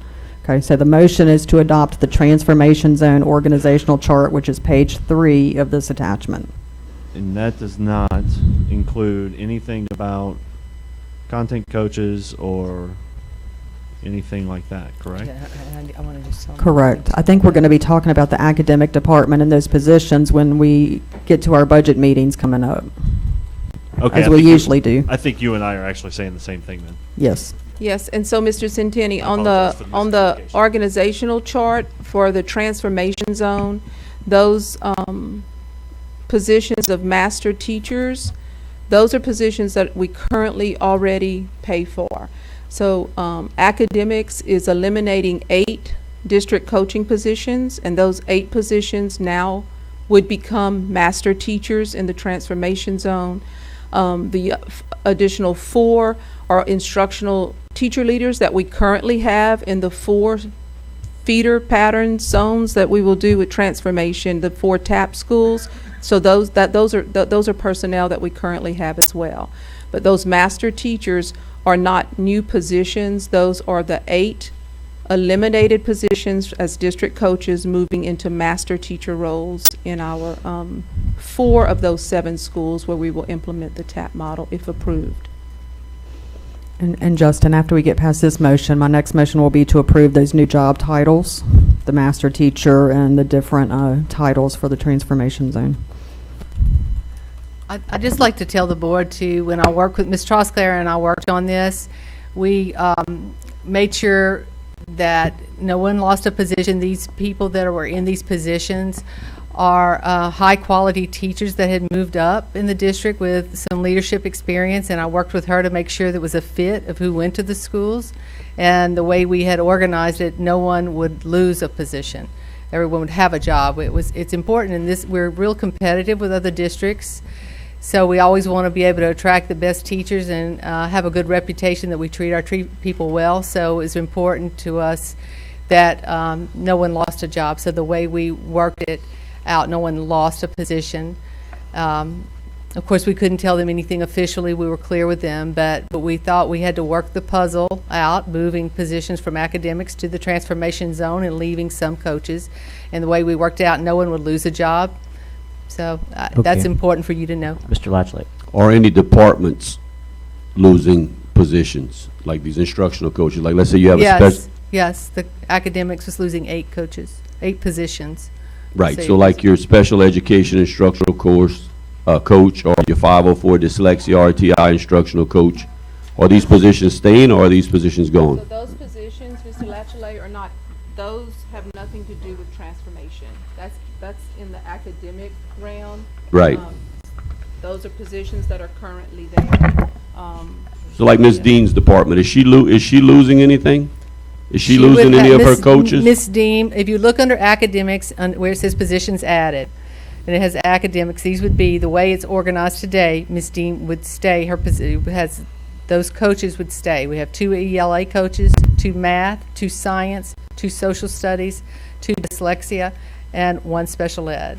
So those people would stay. That would be, in academics, we would have 11 positions remaining. They did have 19. 8 were transferred to the transformation zone.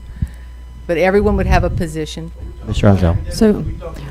So basically, We're talking about the org chart. So basically what's happening with the new zone is that we're kind of carving out almost a little mini district of the 7 schools. And the way that the individual at the department explained to me is that the officer, which will be Ms. Trosclair, is basically a superintendent of those 7 schools. And so she's going to have different employees kind of assigned to her under the ESSA plan and the grant. So we're not, the documents that are included on here are not reducing the number, but it's going to assign 8 coaches with a new title to the transformation zone, and the other 8 are going to remain with the remainders of the schools that are not in the zone. So it's just a matter of realigning. So we're going to have an academic department that'll report to Annette, just like now, but we're just carving out these 7 under the ESSA plan and the grant language, if it's granted, as we're required to do under those particular obligations. Dr. Chasson. Thank you, sir. Okay, somebody's got to help me out here. Need some help. So let me start by saying that I'm 120% behind this transition zone. I need it to happen. I want it to happen because of the majority of these schools happen to lie in District 3 and District 4. So with that being said, somebody's got to help me out here. When it comes to the instructional content coaches, math, English, science, social studies, it was my understanding that that we shouldn't even be talking about these positions when it comes to the transition zone? Or is it what I just previously heard? So whoever can speak factually to it, somebody help me out here. So 8 of the current instructional coaches, or content coaches, are being reassigned to the transformation zone. Okay. And they're going to do essentially the same thing, but they're going to have a new title. Okay. Is that correct? Okay. So with that being correct, so now these positions that are going to be reassigned, new job title, new job description, those people are going to work directly and only with the transition zone and no other schools? Correct. Dr. Chasson, those individuals, and they weren't just reassigned. They had an option to come over and speak with us, and they did, and ask questions and to be able to make informed decisions. Okay. Some of the district coaches chose to go back into the classroom, to go back and become teachers again. And others chose to come and are excited and have the right skill set and the right attitude and dedication to work within our transformation zone. Okay. Those individuals will not travel from school to school as they did as district coaches. They're not going to be itinerant. Through the TAP model, which is part of our grant proposal, those master teachers, and that's part of the teacher support, we have to be able to build stable teaching staffs on those campuses. And the one big way to do that is to have enough support for teachers. Too often we get novice teachers who are thrown in and it's sink or swim in some very challenging classrooms and environments. Right. The TAP model, which we are going to implement without any redesign money. TAP model we can implement and sustain in 4 of the 7 schools. If we were to get fully funded through the grant, we would then implement the TAP model in all 7 schools. But we're not going to be fully funded. No district has been fully funded. The state told me the other day, Ms. Trosclair, you know you're not going to get fully funded, so quit asking for all the money. So, but we're going to, I think, get enough money to support the curriculum and the assessments, which are a requirement. That will be the state's priority. But in 4 of the schools, and we decided that the 4 schools to have the major support in TAP models would be the 3 elementary schools and Lafayette Middle, with the hopes of sending Northside High School and Karen Crow High School students who are just better prepared to enter high school.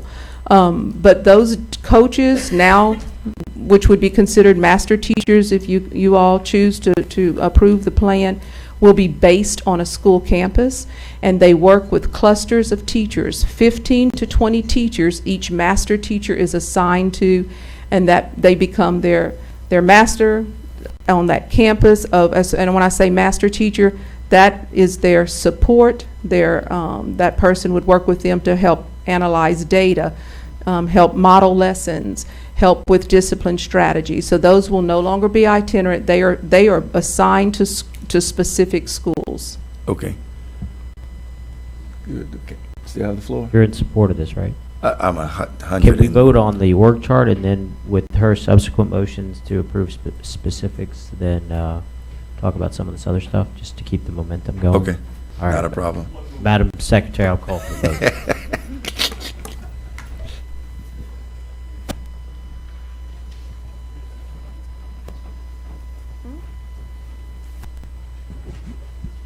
When you talk too slow, you need to speed up. This is my opportunity to start.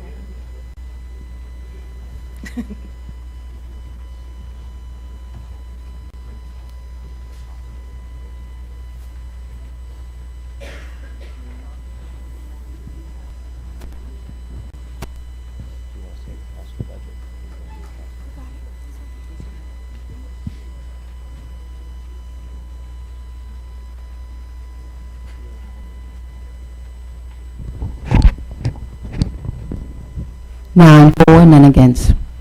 Motion carries. All right, Ms. so Morris. my next motion is to, hang on, Dorothy, this will be a little bit lengthy, but some of the language is there in the agenda item. I move to eliminate the school improvement administrator job description and the academic auditor job description, and to approve the job descriptions for the following positions: executive master teacher, mentor teacher, transformation school director, and transformation school officer.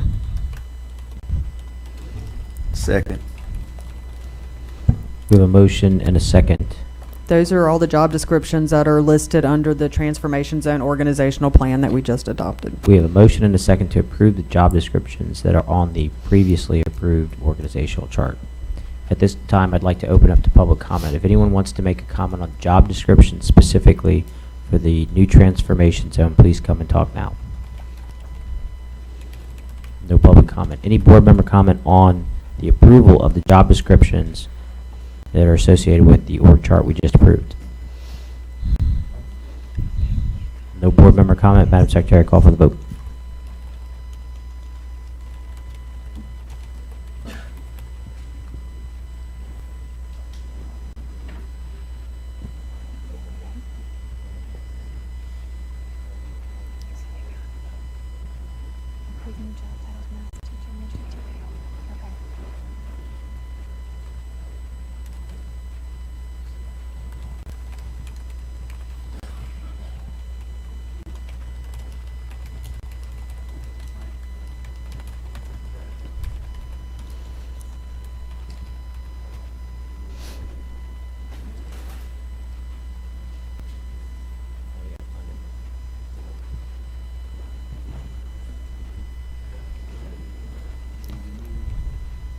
Well, we're just not going to act on the instructional coach job description right now. They'll have to come back up to us because they are making some changes to it. I think there's 5. Executive master teacher, mentor teacher, the officer position, and the director. Yeah.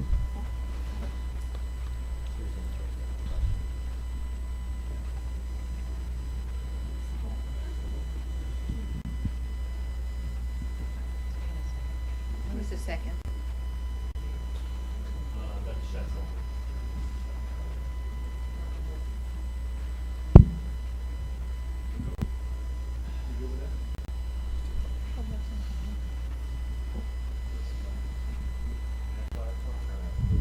Mr. Santana, yes. So if this passes, if this is approved, then on the reorg spreadsheet, everything will have been approved except on the eliminated side, academics and school-based. Correct. The job positions have not been eliminated, but the reorganization of them have been approved.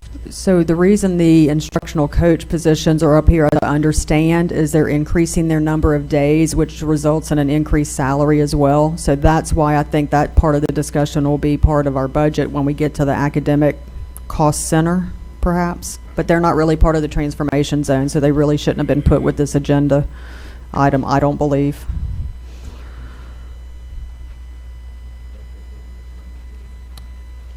Ms. Morris, can you check the motion? Is it appropriate for me to comment? Oh, okay.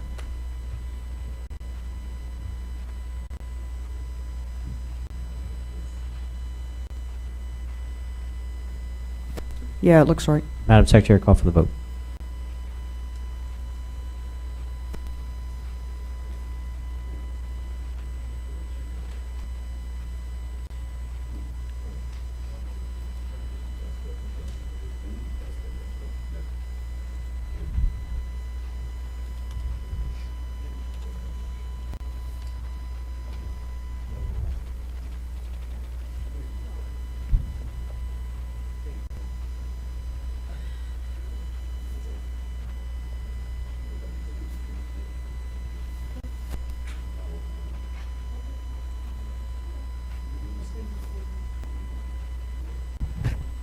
Nine for, none against. Motion passes. Ms. Morris, do you have another motion? The only remaining thing that we need to address, and I'm not sure how to word the motion, but it's the reorganization cost. And I'll just tell you what my difficulty is with it, and someone can help me perhaps with the motion. So it's got a table on there showing the positions eliminated, and it includes the motion we just had, but it's also including those academic positions that we're not taking action on tonight. And then in the positions added, it also has those parts, the academic positions as well, which we need to carve out, because at some point the board's going to have to decide if we're going to add additional days onto those instructional coach positions or not, but we're not doing that tonight. So, but I believe there's a time constraint on approving the budget for the transformation zone so that certain actions can be taken to start getting people interviewed and in place for certain events that are taking place under the plan.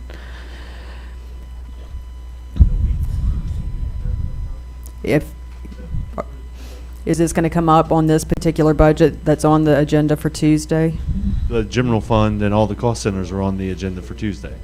So Ms. Trosclair, you can wait till Tuesday? Certainly Okay. 6 days. It's not going to Okay. cripple us, right? Then if there's an assurance that this particular item will be like pulled out for the budget agenda so we can discuss it at the Tuesday meeting, then we can wait and I won't make the motion. Okay. So Dr. Aguilar, will you make sure that this same item is put on with the budget agenda so that we can discuss it specifically since we're deferring it for a few days? Okay. All right, then then we can pass on this particular item, and I think that should be all. Can I have the other privilege of motions. just asking a question before we leave this item? The instructional coaches and stuff that would affect my schools that are Judy Middle, Karen Crow's. Well, Karen Crow's not mine, but Mr. Jeanette, I still belong to him because he was at Scott Middle. Some of our principals that are here, I mean, why are we not approving the instructional coaches that'll support these schools? Well, because tonight? we're talking about the transformation zone tonight, and that's in the academic department, so that'll come up with the general budget like it typically does. It's just, it's two separate things that aren't really connected. This is to create the transformation zone and to adopt those particular positions. So we're not denying or saying we're not going to approve them. It'll just come up when the general budget comes up, when we talk about the various positions like we do every year during the budget cycle. Okay, because I just need to make sure, because I do support keeping this personnel, in our school. I understand this, what we're trying to create here and help these schools, but I don't want to help a group of schools and then hurt a group of schools. Because I mean, we have needs here too. Right. And The only thing that's not happening tonight is we're not looking at adding days onto the existing instructional coach job descriptions. There are already job descriptions in place. We're not changing those. We're just not adding days at this point. Okay, any other motions for item 3.6 before we move forward? No other motions. Next item on the agenda is 3.13. I think I pulled that. Yeah, so 313, I'm sorry.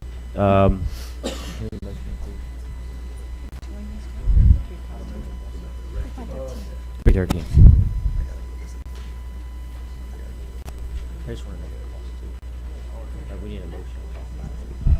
I move to approve agenda item 313, approval, that the board approve the reorganization,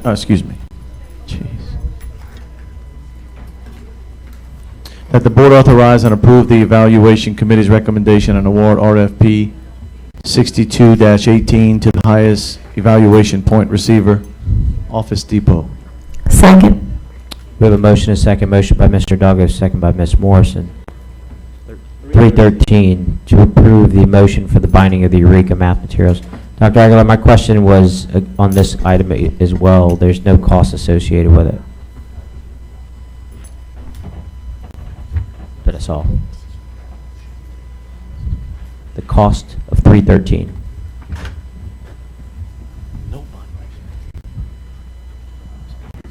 $284,000.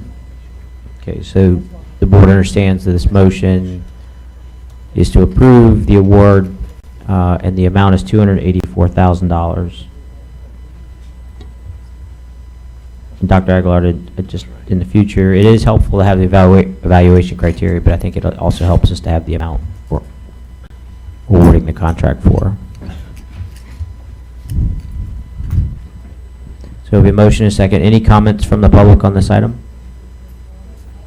Any comments from the board? Yeah, you can't go, Jeremy. Mr. Angel? Yeah, these consumables, does that mean they're gonna be used just once? Or can they be reused again?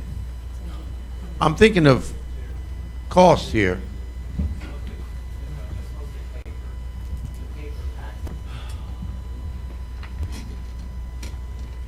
Yes, ma'am, do you have the answer? Yes, ma'am.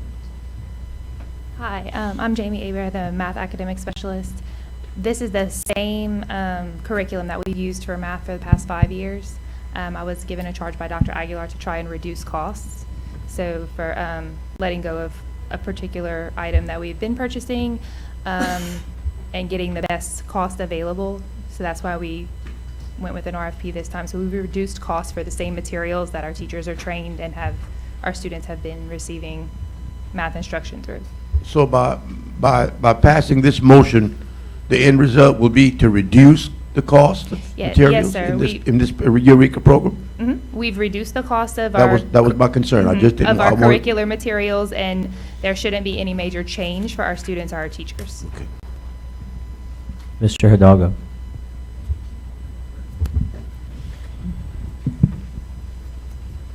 Thank you. Dr. Aguilar, or someone. We have an in-house print shop, correct? Yes, sir, we do. If I remember correctly, this is not the first thing that has come before us over the past several years that an outside company can do for cheaper than we can. My question is, why are we still operating our in-house print shop? Because they print just an enormous amount of documents for the district. They just cannot print the volume necessary for Eureka Math consumables. They do a few grade levels for us, but it is a little bit cheaper to form this out, and our print shop does not have the capacity to get it ready in time for school. Thank you. Any other board member comments? Madam Secretary, call for the vote.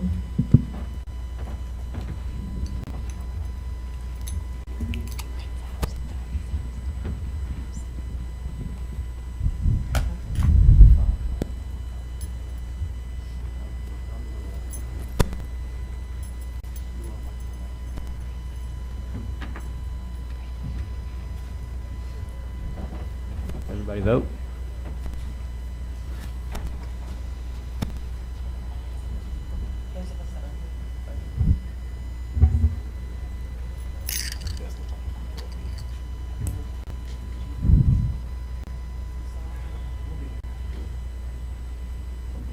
You can mark everyone else absent.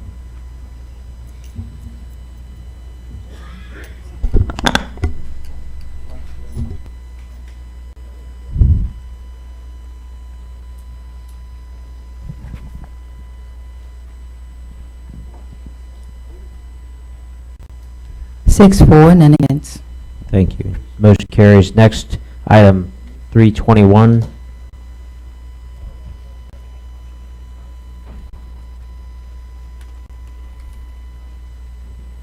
I'd like to entertain a motion for 321.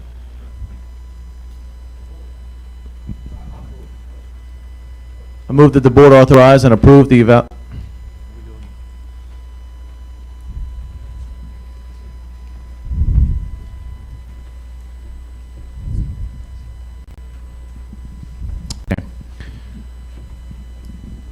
Item 321, my computer is mighty slow. I move that the board authorize and approve the evaluation committee's recommendation and award RFQ number 64-18 to the Association of Spartan Services, SRMC, and Architects Southwest. Motion by Mr. Hidalgo, second by Ms. Morrison, to approve the award of RFQ 6418 for the comprehensive safety assessment of LPSS school and office sites to Spartan Services, SRMC, sorry.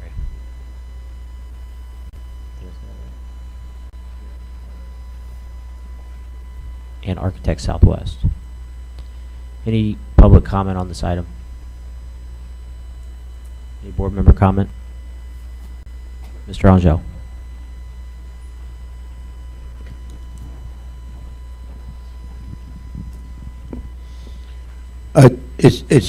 It's tough to, I guess I'm gonna pick on the superintendent. It's tough to have an item like this, and then when you go into it, there's a little table that said how many points, you know, each architect firm received. But there's nothing about the cost of it. That's my concern. That's, I mean, are we adding to the budget, or is it something, I mean, you know. No, sir. You authorized the issuance of an RFQ to look at safety-related matters up to $175,000 last month. This is part of that? Yes, sir. Okay. Well, now I understand. Any other board member comment? Madam Secretary, call for the vote.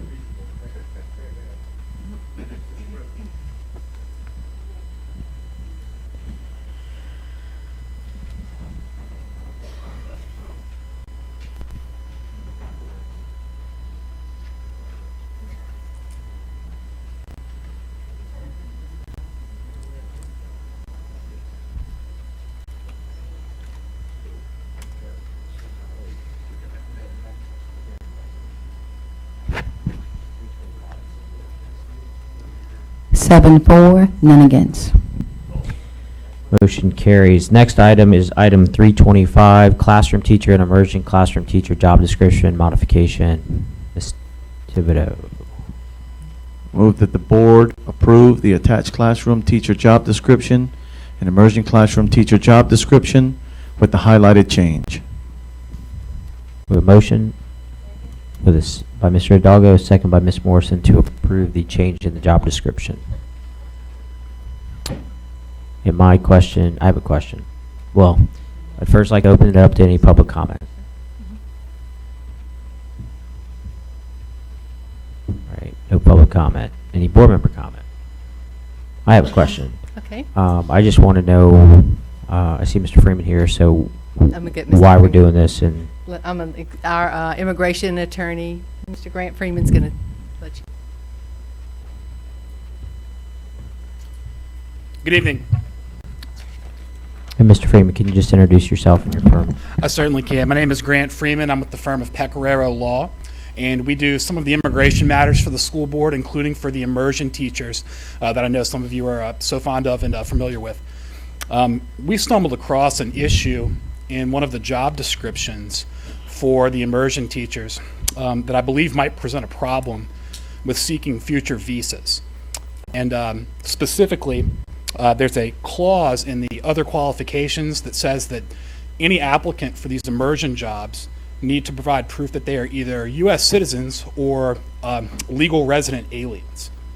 That legal resident alien portion is a problem because that applies to people who are green card holders, who are permanent residents of the United States. When you're hiring somebody on an H-1B visa or a J-1 visa, for instance, in an immersion job, you are looking at someone who's not a green card holder. That's a non-immigrant.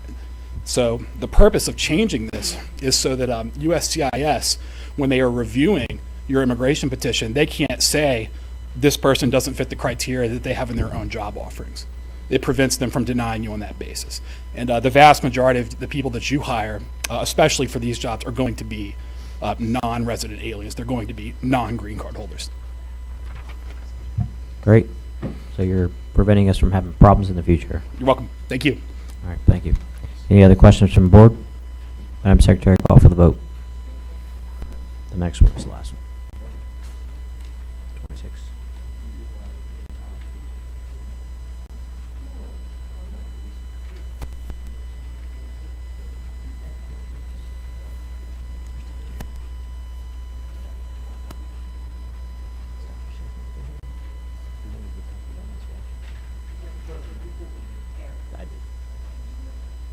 It's important.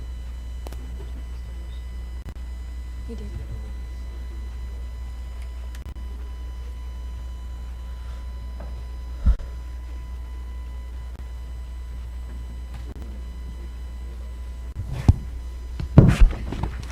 7 for, none against. Great, thank you. Motion carries. Next item on the agenda is 326.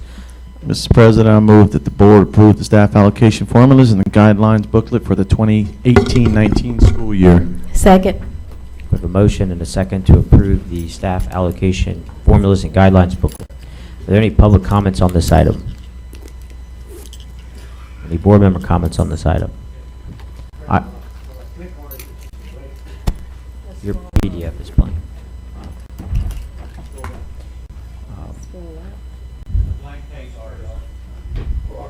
So, Dr. Aguilar, my question is that it would be very beneficial to me if, when we look at a document like this, the board could appreciate, I understand the allocations, but what I'm interested in knowing is those that are dictated by federal or state statutes, guidelines, laws, basically, those that are required by board policy, and those that are not required, but maybe recommended. Or I think that it helps us when we look at something like this and we're using these guidelines during the budget process, which begins this month, to understand which positions are required by law, which ones are required by our own existing policies, which could be modified, and which ones don't have a requirement but are desired positions, so that when we make financial decisions, we can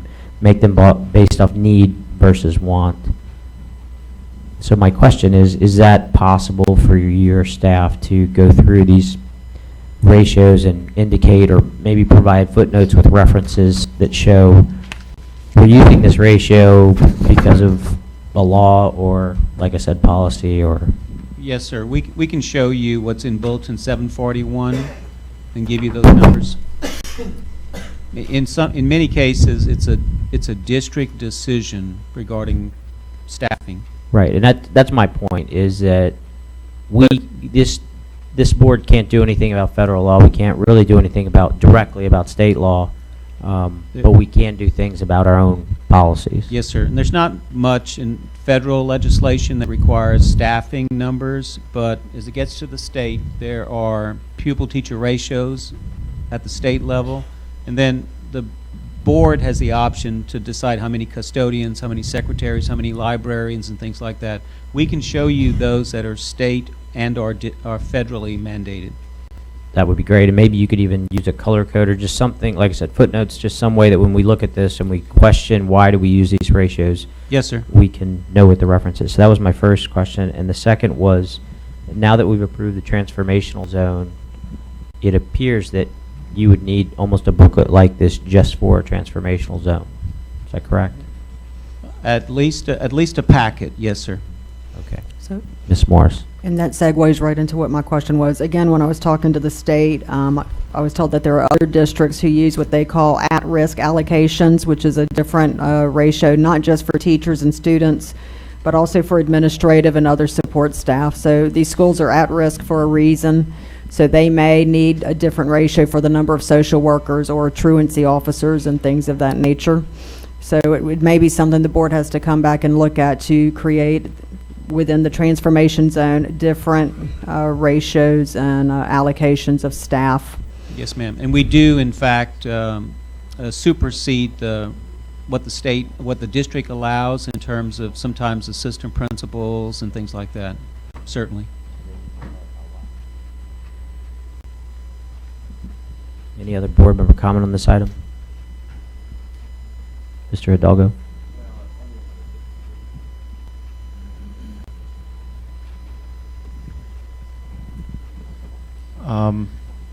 Mr. President, in light of your comments and knowing that voting on for this, a successful vote would essentially make this a policy, unless there are timelines that I'm not aware of, I want to withdraw my motion and wait until the information comes back.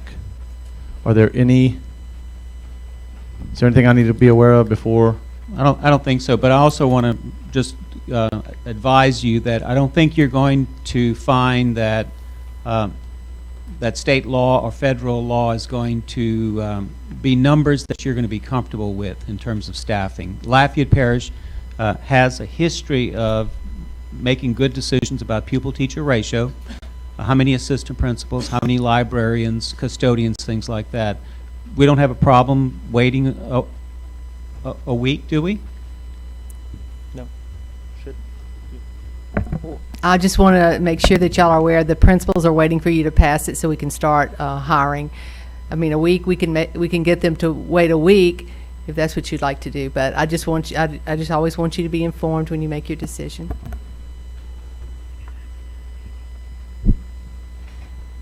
All right, so we do not have a motion on the floor.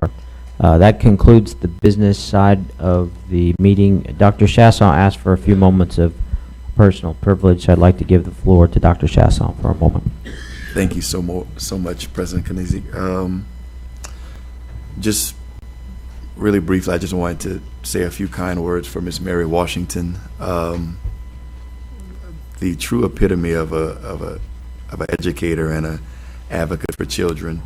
Very first time I interacted with Miss Mary, I think it was my second meeting on the board floor, and in my opinion, it was a controversial vote, but to her, it was just a regular vote, and she came and patted me on the back, told me I did a good job, keep up the good work, and as long as I stand for something, then I'll never fall for anything.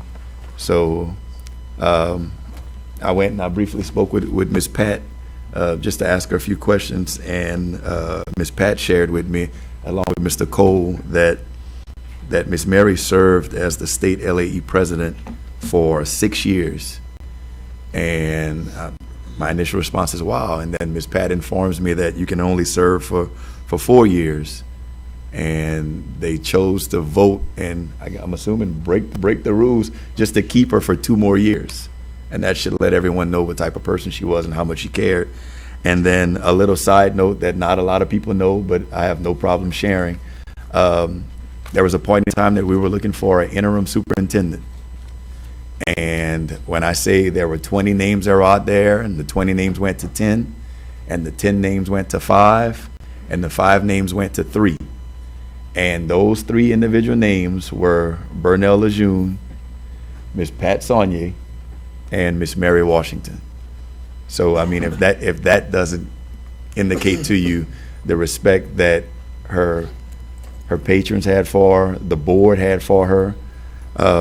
So just wanted to say that, to her family and friends and all the people she taught and all the people that she cared for, we love you, and many prayers go out to everyone. Thanks. Thank you. And I would like to add, I know I mentioned it previously that she was my 5th grade teacher, but I'll tell you that in life you have teachers that really change your life. And for me, the 5th grade was that time in my life where I went from being the cute kid that got away with everything to she was the first teacher that ever held me accountable for getting up and walking around or doodling or just I wrote my words, probably my spelling words 50 times, probably 50 times.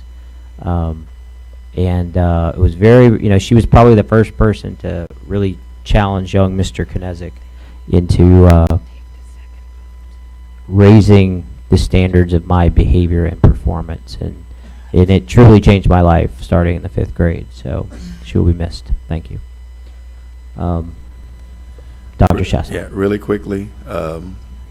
Services are Saturday, April 14th at St. Teresa Catholic Church. That's 417 West 3rd Street in Crawley, Louisiana. Visitation is from 7 to 10 a.m. The funeral and Mass is at 10 a.m. And as only Miss Mary would have it, still caring for folks. The family has requested that in lieu of flowers, that the family requests donations be mailed to LAE for the future Mary A. Washington Scholarship Fund. Thanks. All right. That concludes the business tonight. Meeting is adjourned.